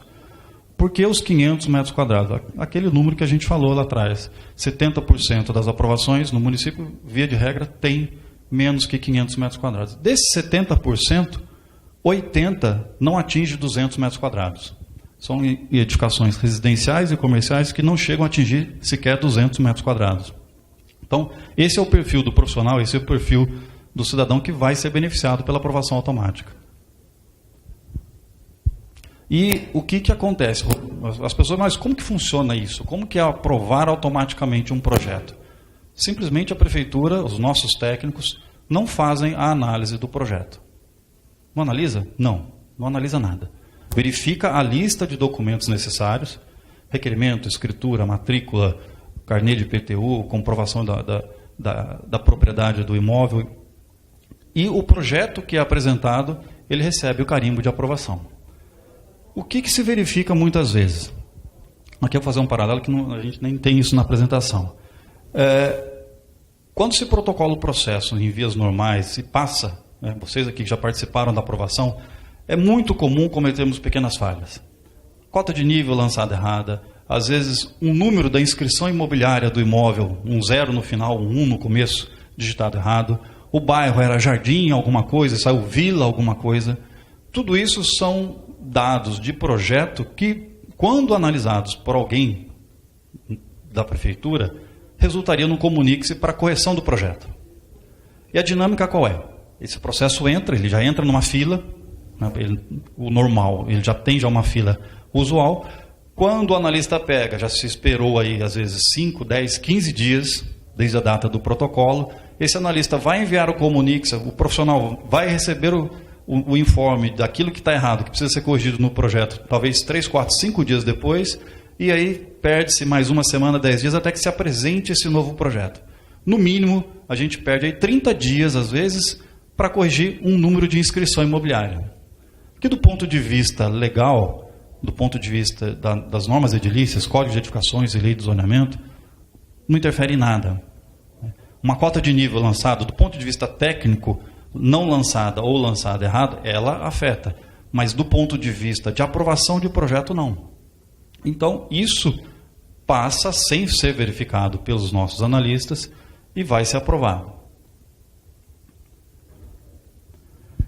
O que os nossos analistas vão conferir? Apenas a documentação exigida por lei. Os documentos que são elencados para cada, no caso da legalização, tem uma lista específica de documentos, é verificado se esses documentos foram encartados no processo ou não, e o processo é aprovado. Quais são as condições para que esse imóvel possa ser aprovado por uma lei de legalização dessa que está em vigor conosco lá? Que não esteja localizado em área de risco, que não seja área de preservação permanente, não seja área de APP, não seja várzea, e que esteja localizado em um loteamento regular ou regularizado liberado para construção. E o que é o mais importante? Qual que é o objetivo do processo de aprovação automática? Sempre dar uma celeridade maior, uma velocidade maior na aprovação e valorizar o profissional. De que forma que se valoriza o profissional? Nós estamos já aí com mais de um ano da lei implantada, dos projetos aprovados. O índice de adesão está em torno de 15%. E os munícipes já procuram, quando vem, quem você indica? Nós não indicamos ninguém para fazer a aprovação de projetos. Mas eles, lá no corredor, como foi falado aqui, os engenheiros de corredor de prefeitura, de rampa, no nosso caso, lá eles ficam na rampa, né? Os munícipes conversam entre si, mas esse daqui aprova pelo automático. Vamos com ele porque vai ser mais rápido. E ele automaticamente é valorizado. Ele é valorizado, porque é um profissional que entende-se que está seguindo a regra, ele está lendo os 600 artigos de lei de zoneamento e código de obras para poder aprovar o projeto. Então, automaticamente está sendo valorizado esse profissional que segue o regramento jurídico determinado para as edificações. E, em relação à celeridade, não há nem o que se discutir. O projeto protocolado numa segunda-feira, na quarta, mais tardar quinta, sexta-feira, ele já é retirado aprovado. Enquanto que o de análise normal pode levar até 30 a 45 dias para se obter a aprovação. E uma dúvida que fica com os profissionais lá, mas até que ponto eu posso errar na hora de aprovar o automático? Já falei. O número de inscrição imobiliária, a identificação do bairro ao invés de jardim, vila ou parque, é considerado um erro material que pode ser passado. A identificação muitas vezes é o nome do proprietário. Às vezes o imóvel é de propriedade de 1, 2, 3 pessoas e na hora de se digitar na planta ocorre o equívoco e mistura-se os nomes dos proprietários. Tudo isso, definido com o nosso jurídico, ficou encartado como erro material. Em resumo, o que nós vamos chamar, o que nós chamamos de erro material lá? Tudo aquilo que não gerar um uso desconforme, protocolar um projeto, por exemplo, uma residência unifamiliar e no local edificar um comércio, uso desconforme. E tudo aquilo que gerar evasão fiscal. No quadro de áreas do projeto, indicar lá, por exemplo, 100 metros quadrados, efetivamente no local está sendo construído 125, 130 metros quadrados. São apenas essas duas situações em que a legislação prevê punição para o profissional e para o proprietário. Tudo mais pode ser objeto de erro material, que não gera evasão fiscal e que não gera uso desconforme para aquela edificação. Aqui eu listei alguns dos itens que são muito comuns dos profissionais errarem lá no nosso município. Grafia do nome do logrador, grafia do nome do proprietário, divergências em relação ao modelo de projeto. A prefeitura tem um modelo de projeto definido para todas as edificações. Descrição da legenda e até a forma de apresentação de achura. O analista da prefeitura, quando pega, tem lá dentro do desenho a achura inclinada contínua para a esquerda, mas na legenda ele coloca para a direita. É um erro técnico. Geraria, numa condição normal, um comunique-se que levaria esse projeto para se atrasar 30, 40, 50 dias para ser aprovado. Mas que do ponto de vista legal, prático, não gera prejuízo para ninguém. Então, carimba-se o projeto aprovado. E o que acontece? Tudo bem, essa planta ela segue indefinidamente com esses erros, erro de achura, erro do nome do bairro, erro do nome do proprietário, erro da inscrição imobiliária? Não. A gente, identificando o erro material, procede à retificação do projeto. Em que momento ocorre a retificação do projeto? Pode ocorrer pela simples auditoria dos processos. Esses processos aprovados de forma automática são objetos de auditoria. Faz-se uma verificação frequente das aprovações automáticas. E depois também no momento da solicitação do habite-se. Todo o processo de aprovação automática, quando vai para a solicitação do habite-se, identificado esse erro material, a equipe do habite-se, também está subordinada ao nosso departamento, faz a solicitação de comparecimento do profissional para proceder à correção daquele erro. Que no momento do habite-se, toma-se 2, 3 dias apenas para retificar.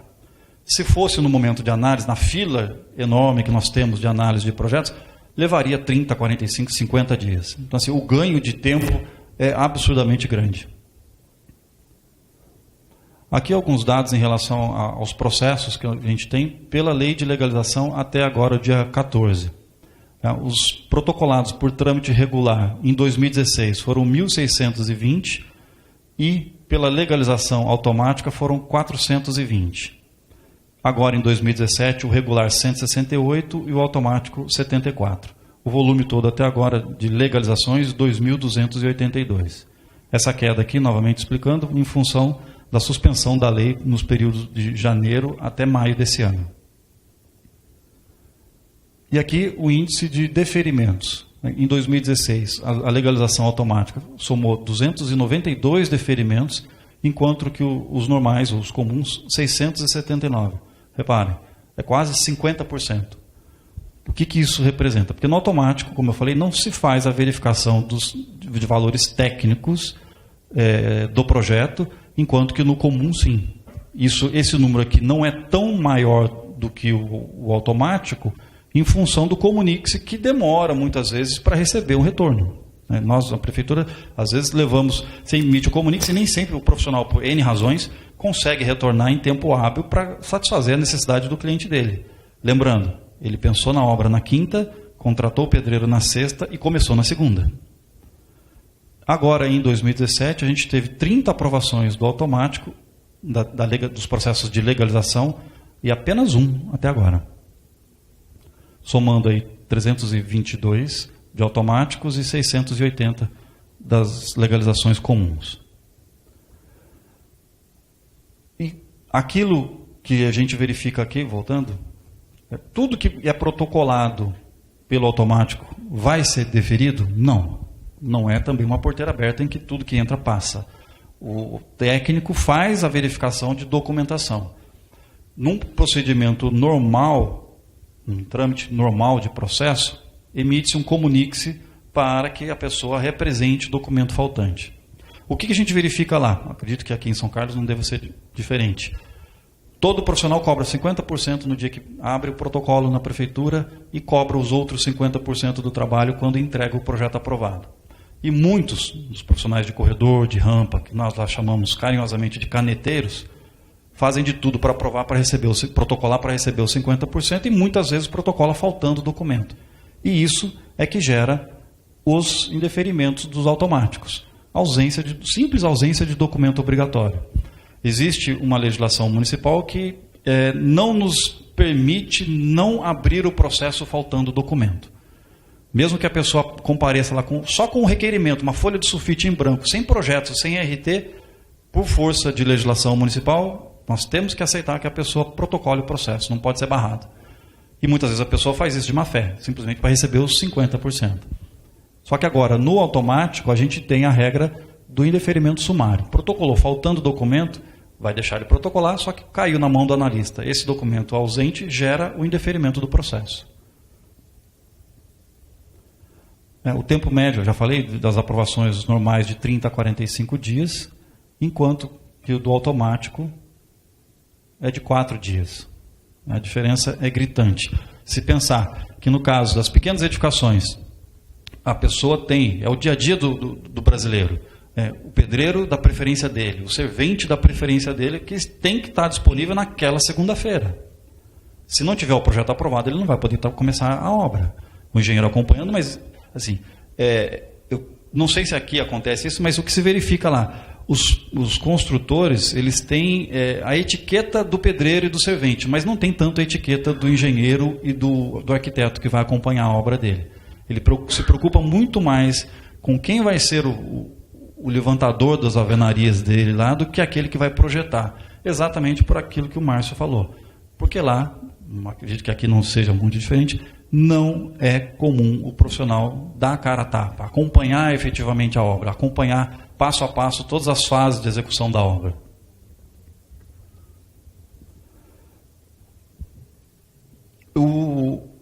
Essa fonte de dados anterior que eu demonstrei para vocês aqui se referiam exatamente ao processo de legalização automática, a lei de anistia, mas foi implantado o ano passado também essa aprovação automática, que nós carinhosamente lá chamamos de ARA, né? Nós também somos do interior, então para nós é ARA, né? O e-mail até para se comunicar com os processos do ARA é ARA-SO, porque era da Secretaria de Obras, ficou ARA-SO, é ARA-SO, né?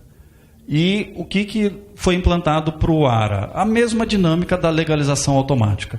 Objetivo, novamente, dar celeridade, velocidade na aprovação dos projetos e valorizar o profissional que faz o uso correto da legislação a favor do cliente dele.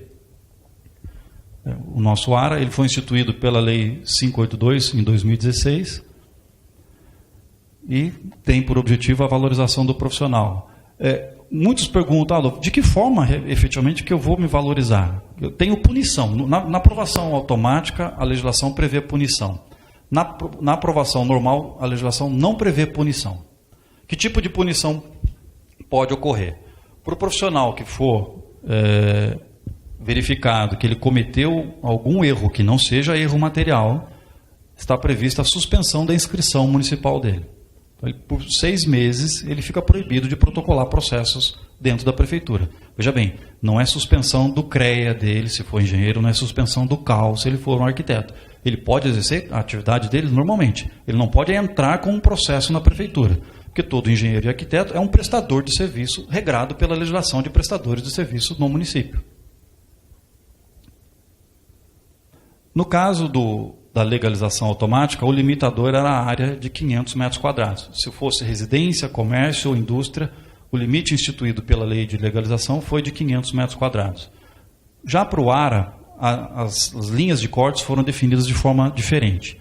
Para o uso residencial unifamiliar, não tem limite. O limite são os índices urbanísticos. É o que a taxa de ocupação, o coeficiente de aproveitamento daquele lote, naquele zoneamento permitir, ele vai poder ser aprovado de forma automática. No caso do uso comercial e de serviços, ficou a restrição de 500 metros quadrados. Por qual motivo? A nossa legislação que trata do polo gerador de tráfego, para praticamente todas as atividades comerciais, define os 500 metros quadrados como uma linha de corte para chamar uma atividade de polo gerador de tráfego. Então, para não criar um conflito entre polo gerador de tráfego e aprovação automática, ficou definido o limite em 500 metros quadrados para comércio e serviço.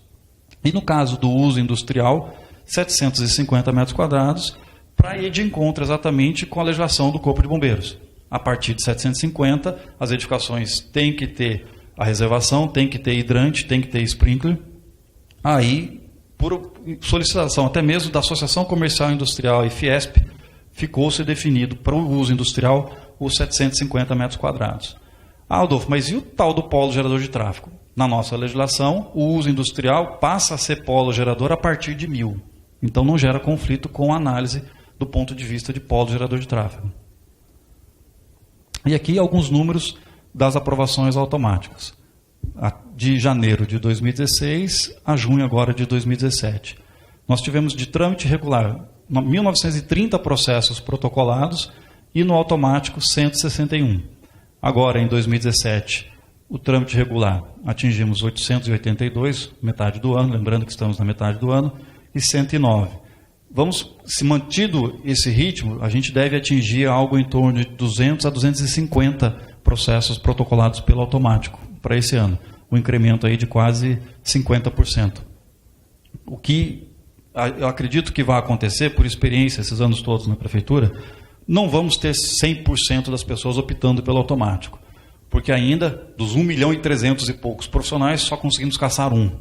Enquanto não houver punição aos profissionais, aos caneteiros, aos profissionais de corredor, ainda vão existir esses querendo sempre seguir pelo normal e não pelo automático. Aqui a gente tem os deferimentos das aprovações do ARA, automático, e dos comuns. Em 2016 foram 126, em 2017 já somamos 80, novamente uma tendência aí de aumento de 50% até o final do ano, enquanto que o comum segue no mesmo ritmo, 1.930. A gente tem uma média de aprovações lá em São José de 2.000 processos ano. Aqui, finalizando, as entidades que contribuíram. Assim, uma coisa que a gente tenta implantar lá, eu costumo dizer isso com muita frequência. Todos os municípios acabam tendo leis de uso, ocupação do solo, a lei de zoneamento e código de edificações, muitas vezes escritos por meia dúzia de técnicos de dentro do balcão. E, no caso de São José, nós somamos já quase 700.000 habitantes. Para mim é inconcebível que numa cidade com quase 700.000 habitantes, meia dúzia de pessoas defina o destino de todo mundo, o que pode e o que não pode construir. Então, nesse procedimento de aprovação, é até uma briga que eu tenho com o pessoal de zoneamento. O nosso departamento, os nossos técnicos têm uma rusgazinha com o pessoal do zoneamento, porque eles acabam fixando regras. Muito daquilo que a gente, retomando, muito daquilo que a gente vê de construções irregulares, tem má fé, tem dolo. A pessoa quis construir errado, simplesmente porque quis construir errado? Sim. Mas um grande percentual é porque os índices são exagerados demais. Essa é a realidade. Por que tem que ser 1,5 m? Uma coisa que eu sempre discuto com o pessoal lá. Por que o recuo lateral tem que ser 1,5 m em determinada zona de uso e em outra pode ser 0? Então por que não pode ter o 0,75? O Código Civil veda a abertura de vãos voltados para o vizinho. Eu posso ter uma edificação com uma parede cega e colocar claraboia. Eu não preciso necessariamente numa parede com 0,75, 80 de recuo abrir vão para o vizinho. Existem soluções técnicas de engenharia de arquitetura para resolver essa questão. Mas isso, muitas vezes, é o que leva o munícipe a fazer a edificação dele de forma irregular e depois fazer uso de leis de legalização. Se vocês recordam os números, em 2012, há 5 anos atrás, 5.000 processos, mais de 5.000 processos de legalização. 5 anos depois, já somamos mais de 2.000. Alguma coisa está errada. Eu tenho debatido muito com o pessoal do zoneamento. Tem que se repensar a forma de construção dos índices urbanísticos. Tem que se chamar a sociedade para participar de forma mais efetiva, que é o que a gente conseguiu fazer com as aprovações automáticas. Aqui, vocês vão ver, não é puxação de sardinha, mas todas essas entidades participaram, contribuíram de uma forma ou de outra na construção de artigo por artigo, parágrafo por parágrafo da lei. Desde o CREA, o CAL, a Associação de Engenheiros lá de São José, Sinduscom, o CIESP, a Associação dos Construtores lá do Vale do Paraíba, a Associação Comercial e a Associação dos Empresários da Chácara São Luís, que é um loteamento industrial de São José. Só com a participação plural de toda a sociedade, a gente consegue elaborar um texto de lei que realmente reflita o desejo da sociedade. Recentemente, como houve a suspensão da lei de janeiro a maio, nós fomos chamados a auxiliar o jurídico nosso a fazer a explicação do porquê da existência da lei. E o nosso departamento ficou incumbido de levantar desde quando São José tem leis de legalização. Desde a década de 70. Falava-se muito, na época da ditadura ninguém construía errado, porque o agente público chegava, metia o pé e derrubava. Mentira. São José era uma cidade também governada por militares, e na década de 70 saiu a primeira lei de anistia. Então, quer dizer, não é um rigor maior do agente público, sendo o prefeito um militar, que vai fazer o cidadão cumprir as regras. A orientação de nós, profissionais, é um texto de lei mais democrático. E de 1988, da atual Constituição, até o ano de 2016, nós verificamos a existência de 33 leis versando sobre legalização de construção. Um intervalo de pouco mais de 30 anos. Aí 33 vezes dá uma média de uma por ano. É muita coisa. De novo, dispara um alerta de que alguma coisa está errada. Ou o cidadão é 100% ruim, que nós sabemos que não é verdade, ou o texto legal é que está restritivo demais, que precisa ser repensado. Em relação aos usos comerciais, muitos dos profissionais se perguntam, eu não sei se o município de São Carlos fez a parceria com o governo do estado para o licenciamento automático, o SIL, o Sistema Integrado de Licenciamento. Fez, né? Então, o SIL é uma ferramenta fantástica, né? O pessoal costumava dizer, no Brasil leva-se 5 anos para abrir uma empresa e 50 para fechar. Talvez 50 ainda para fechar, mas para abrir são 5 minutos por meio do SIL. Desde que tenha prefeitura correto, projeto e habites expedido, bombeiro emitido, vistoria da CETESB para aquele que tem licenciamento ambiental, a vistoria da vigilância sanitária para quem precisa de vigilância sanitária, a empresa abre em 5 minutos. Por conta disso, nós procedemos uma alteração no procedimento de aprovação, porque antes aprovava-se projeto de um uso comercial, industrial, de serviço, e automaticamente a gente carimbava no projeto. Habites condicionado a apresentação do AVCB, apresentação da CETESB, apresentação da vigilância sanitária. Colocava-se isso como restrição, condição para obter o habites. Com o advento do SIL, não mais temos essas restrições. Isso tudo ficou postergado. Cabe ao agente público municipal apenas ir lá e verificar se o projeto foi obedecido ou não. O procedimento de licenciamento da atividade fica para o momento da solicitação da inscrição municipal, da obtenção do certificado integrado de licenciamento. Isso dá um ganho muito grande. A gente tem aí 2 aliados, a aprovação automática e o licenciamento automático da empresa. O que eu costumo dizer, até falo isso dando risada, as pessoas riem quando eu falo isso lá em São José, sendo o diretor do Departamento de Obras Particulares responsável por aprovar projeto. Ninguém quer aprovar projeto. Ninguém quer ter habites, no caso do comercial e do industrial. O que ele quer?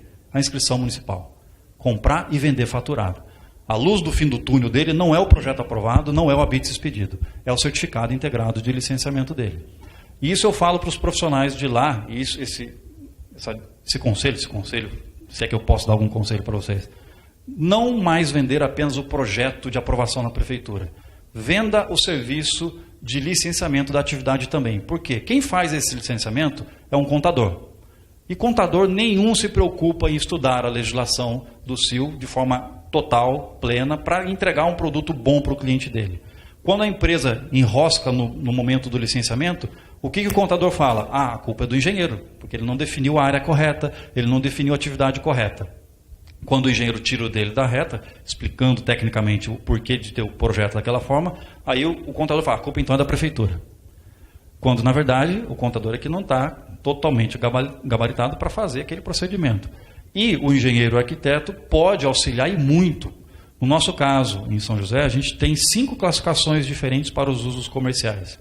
CS, CS1, CS2, CS3 e CS4. E uma classificação errada gera um não licenciamento no SIL. E a gente sabe, qualquer comerciante, ele quer, da mesma forma como o proprietário que quer construir, ele quer já na segunda-feira estar tocando a obra, fazendo a maceira, levantando a alvenaria, o comerciante quer na segunda-feira já estar vendendo o produto dele no balcão. E se não tiver com a licença emitida, ele não vai poder emitir nota fiscal, não vai poder efetivamente trabalhar. E esse é um nicho de mercado que muitos dos profissionais, eu sempre tento orientar isso aos profissionais lá em São José, que deve ser explorado. Assim, Rodolfo, mas é difícil, porque as pessoas querem mais malemar, quer a plantinha, quer só a plantinha, né? O varal. Não quer saber de licenciamento.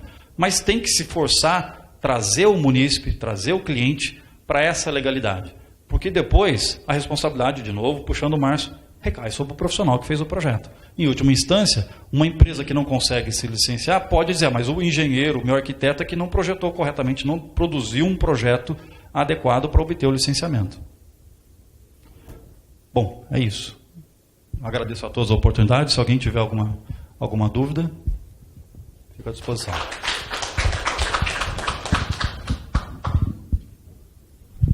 Aproveitar aqui, quem tem, já vamos lá. São 2 perguntas. A primeira essa alternativa, como que ela foi divulgada, como que ela foi se tornada conhecida. E segundo, se houve uma preocupação de treinar e capacitar os atendentes de balcão para orientar, olha, você pode ir por esse caminho ao invés de ir por mais longo. Isso, exato. O automático, tanto na legalização quanto no ARA, ele é optativo, ele não é compulsório, tá? Porque tem a punição. Tá? Eu quero crer que daqui a alguns anos não vai ser mais optativo, passa a ser compulsório. Essa é uma tendência, até por conta da integração de sistemas. A gente faz a aprovação do projeto, cadastra lá dentro da prefeitura e automaticamente faz o cadastro para a Receita Federal. A SEI hoje ela é gerada dentro do município, dentro da prefeitura. Nós não vemos a SEI, ela é gerada de forma indireta, porque o sistema da Receita Federal foi instalado dentro da prefeitura, nós cadastramos e o município depois, lá na Receita, consegue a obtenção da CND por meio daquele cadastro que nós efetuamos. Então, a divulgação ocorreu de que forma? Foi colocado no site da prefeitura semanas antes, houve uma audiência na Câmara Municipal antes da votação da lei e, obviamente, as reuniões com as entidades de classe. Né? Aquelas entidades todas que nós listamos ali, nós fizemos reuniões para que eles também fossem multiplicadores da informação. Porque uma coisa que eu costumo dizer, nós temos smartphone no bolso, mas numa cidade como São José, por exemplo, com 700 mil habitantes, mais da metade, mais isso vai sendo divulgado pelas diversas entidades, mais é a penetração. Acredito eu que um dia vamos chegar a ter algo superior a 50%. Mas é um trabalho de formiguinha. Né? Teve esse contato inicial com aquelas entidades, mas todo dia no balcão ocorre essa informação para os munícipes. Ou como que nós fazemos atendimento no balcão? Não sei se aqui em São Carlos é diferente. Prioritariamente é estagiário. Acaba-se tendo 2, 3 estagiários atendendo o balcão, mas no nosso caso lá, a gente definiu que obrigatoriamente, desde que eu assumi a chefia em 2012, tem que ter um engenheiro acompanhando. Ah, mas o engenheiro não gosta. Qual que é a justificativa? Os projetos que chegam no balcão não chegam entregues por engenheiros e arquitetos. Isso é verdade. Muitas vezes são os estagiários dos escritórios que protocolam e que vêm tirar dúvida. Isso é verdade. Mas isso também não exime o município de ter que prestar o serviço. Então, desde que eu assumi em 2012, todo dia, no período da manhã é um, no período da tarde é um outro profissional. Na verdade, eu instituí 3 rodízios. Eu tenho rodízio de balcão, rodízio de telefone e rodízio de e-mail. Então, da equipe, cada um sabe. Na segunda-feira, monta-se a planilha, quem vai ficar de segunda a sexta, quem é que vai estar na parte da manhã ou na parte da tarde, atendendo o balcão, auxiliando o estagiário, no telefone ou no e-mail, respondendo as dúvidas do munícipe. Eu esqueci de falar, além do que nós tivemos aqui, dessa divulgação, nós montamos no site, aí muito mais voltado, obviamente, para os profissionais, uma lista de mais de 80 perguntas e respostas vinculadas ao ARA. Das mais absurdas possíveis. Já aconteceu, vocês sabem, São José está próximo ali do litoral, a primeira cidade do litoral é Caraguá. Já aconteceu de eu gastar uma vez mais de 30 minutos explicando para uma mulher o que ela tinha que fazer para aprovar o projeto, receber o ABITS, depois ter inscrição municipal. Ela falou, tem como eu fazer a aprovação de Caraguá aí com vocês? Porque aqui está enrolado. Minha senhora, tudo bem, a senhora ganhou 30 minutos de informação, mas não dá para aprovar em São José o projeto da senhora em Caraguá. Mas isso reflete o quê? Existe uma carência muito grande, uma ansiedade, eu diria até, da população em receber o serviço público, porque nós somos pagadores de impostos. Eu, apesar de ser um funcionário público, antes de ser funcionário público, eu também sou um pagador de impostos e vejo bem o que é a realidade dos dois lados do balcão. E isso de prestar o serviço é uma coisa primordial. Só que é um trabalho, como eu falei, de formiguinha. Você não muda um sistema centenário da noite para o dia. Mas a gente já vem verificando uma mudança nos últimos 4, 5 anos pela diminuição do número de críticas. Muitas vezes não temos elogios, até nem trabalho para ter elogio. Mas a gente percebe uma redução no número de críticas pelo simples fato de implantar plantonistas para prestar informação. E todos com a mesma orientação. Eu costumo dizer, é uma regra básica. Nós somos tão fortes quanto o elo mais fraco da corrente. Qual que é o elo mais fraco da nossa corrente lá? O estagiário. Então, se qualquer informação nova que surge, a gente repassa para o estagiário. Nós temos grupos de e-mail para os profissionais e tem grupo de e-mail para o estagiário. Tudo que é informação nova, portaria, legislação, decreto, a 16.280, a NBR 15.575, a portaria 957 do Comair referente ao aeroporto, aos aeroportos, tudo é repassado para os estagiários. Em todas as reuniões de orientação, que a gente tenta fazer quinzenalmente lá em São José, é chamado o estagiário para participar e receber a mesma informação. Óbvio que a capacidade de assimilação dele é menor, até porque não tem todo o conhecimento técnico para discernir o certo do errado muitas vezes. Mas resulta num produto melhor para o munícipe no balcão, sem sombra de dúvida. Paulo?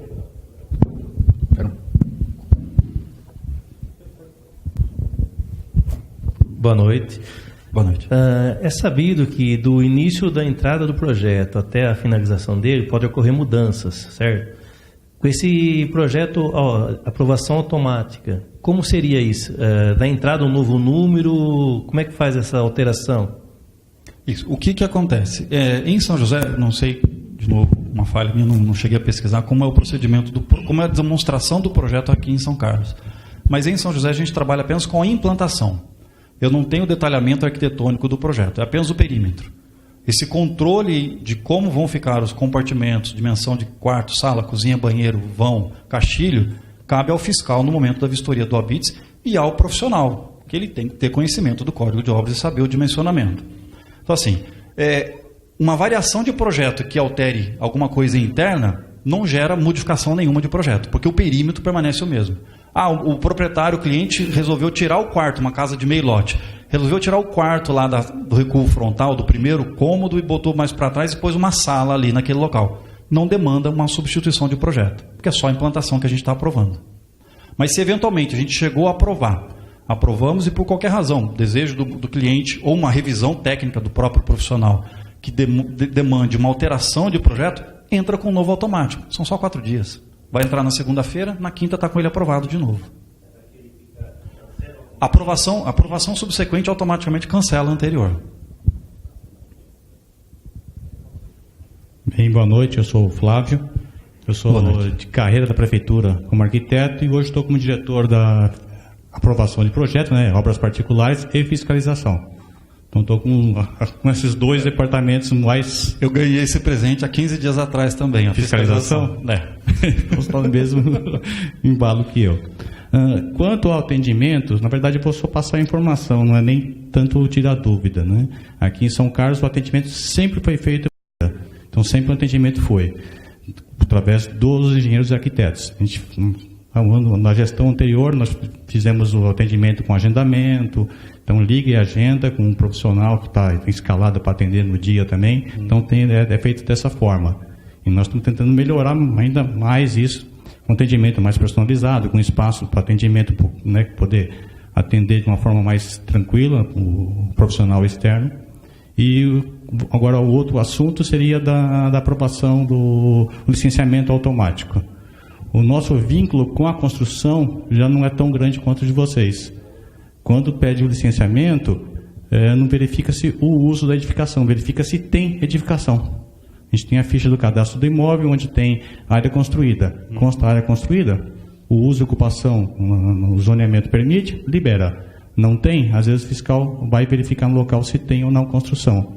Independente se ela foi aprovada como residência, como indústria, como comércio, se o uso no local permitir, é liberado. Entendi. Em São José a gente tem uma complexidade em relação ao zoneamento. A gente sabe que num zoneamento, em manchas de zoneamento, a linha limítrofe muitas vezes é a rua, de um lado pode, do outro lado não pode. Como a gente tem 5 variáveis para o comércio, como eu falei, o CS, CS1, 2, 3 e 4, o CS basicamente engloba, o pessoal pergunta, o que é o CS? O comércio simples, de baixo impacto. É tudo que não for o CS1, 2, 3 e 4. O CS1, 2, 3 e 4, eles estão elencados na nossa lei de zoneamento. Então, por exclusão, se aquela atividade não se enquadra em nenhuma dessas 4, vai ser chamado de CS. Mas cabe ao nosso agente fiscal, no momento da vistoria do ABITS, ver se essa atividade está sendo respeitada ou não. Porque muitas vezes o zoneamento permite o CS e não permite o CS1. Um exemplo, por exemplo, para citar para vocês.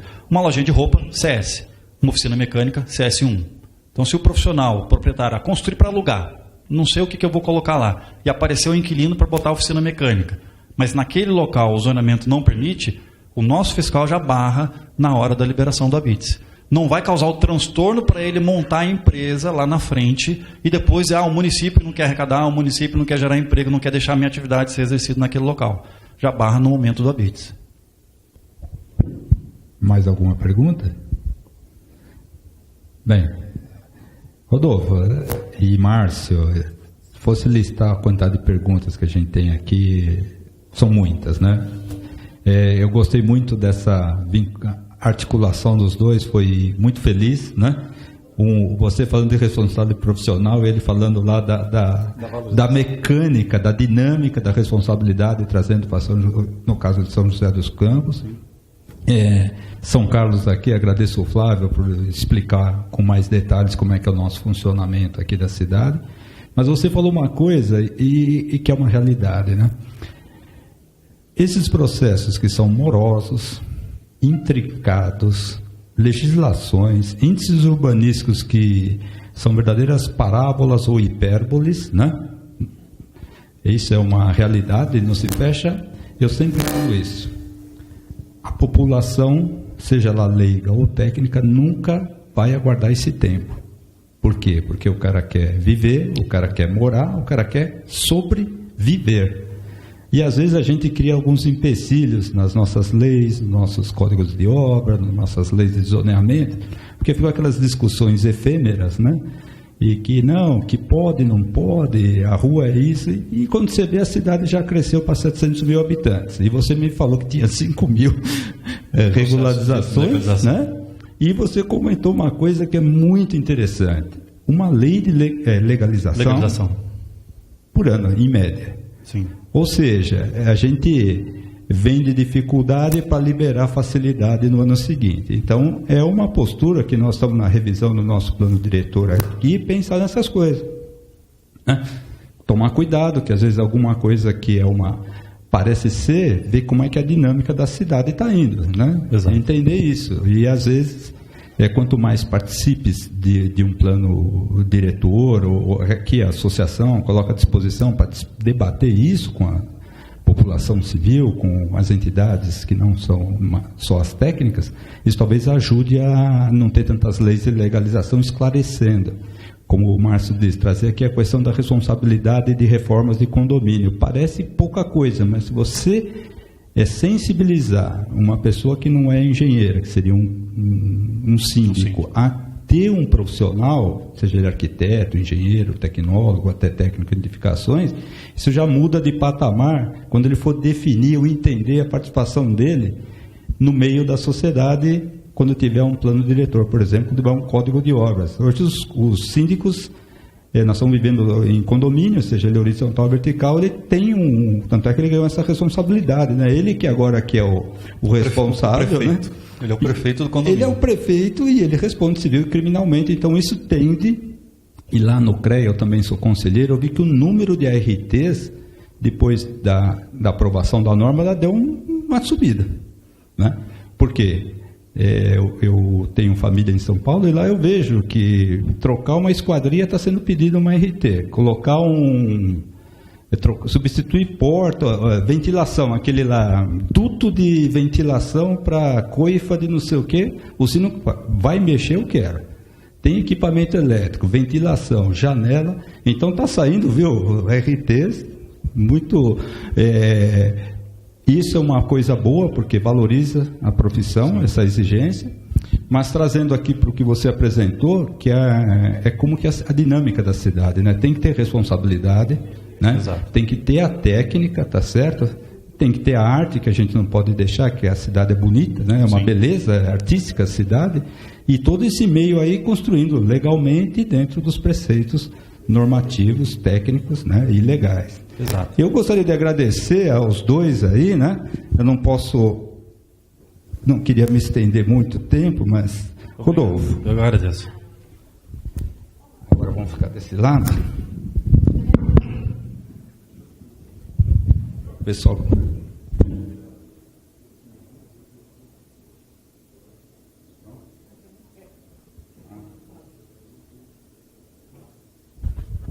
Eu agradeço a todos, por a gente costuma acabar um pouquinho mais cedo, né?